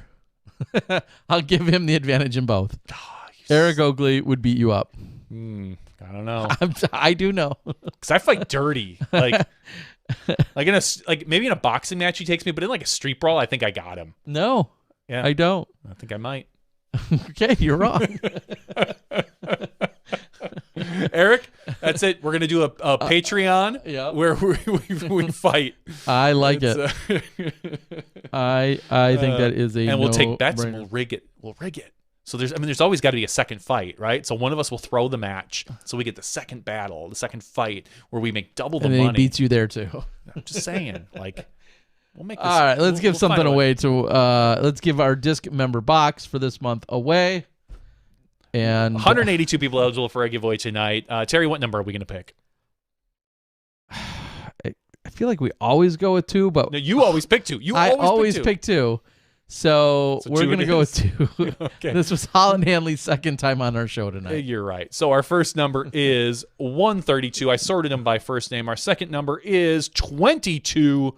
22. T2. look at T Swift's number. 20. Is that? Feeling 22. Is it 22? All right. 22 is, it's in the B's. It's Ben Jackson. Congratulations, Ben Jackson. We love it. We love it. You are a Patreon supporter at the $3 a month level, or $3 episode level. So thank you very much, Ben Jackson.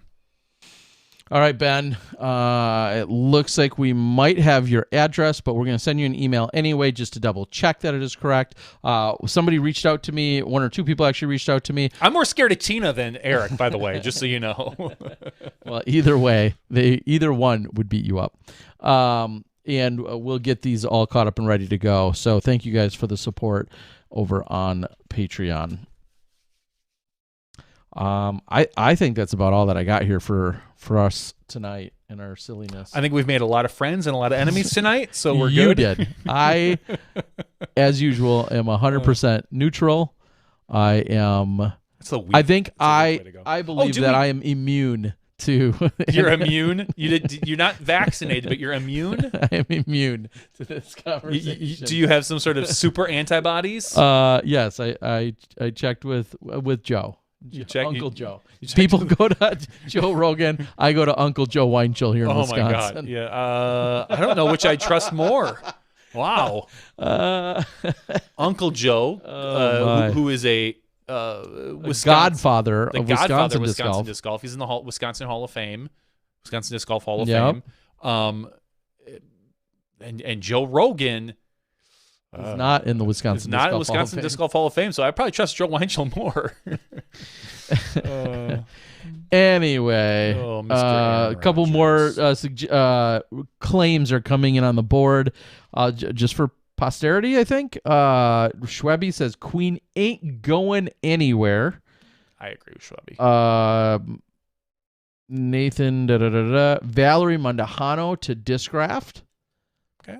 That might not be crazy in the sense that, of course, Valerie or Valerie's sister Alexis already there. However, Valerie dates Mason. Canoodles. Dates Mason, who's with Innova, and clearly we see plenty of I said the wrong word.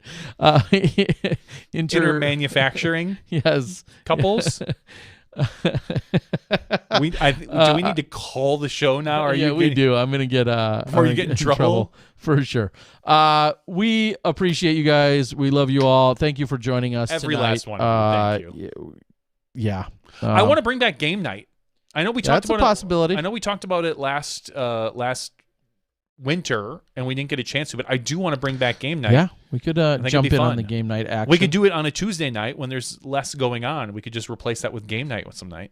We could do that, or we Or we could do both, or we could double yeah, it up. We could double it up. Could be a lot of fun. Cody says, "Oh boy, who does Kelvin's girlfriend play for?" I don't think Kelvin's got a known girlfriend. All right, guys, we are going to call it. Thank you for joining us. This has been Smashbox One? I don't know. podcast after show 376. Look for a ton of post-production coverage to keep unfolding, and look for some of the Patreon giveaways to show up at your door as I'm continuing to mail them out. For Johnny and myself, Terry Miller, the Disc Golf Guy, along with Holyn Handley, who we had in the regular show. We love you people. Looking forward to seeing you next weekend. We'll recap the PLO action out of Phoenix. We love you, and you'll see you next week when you step inside the Smashbox.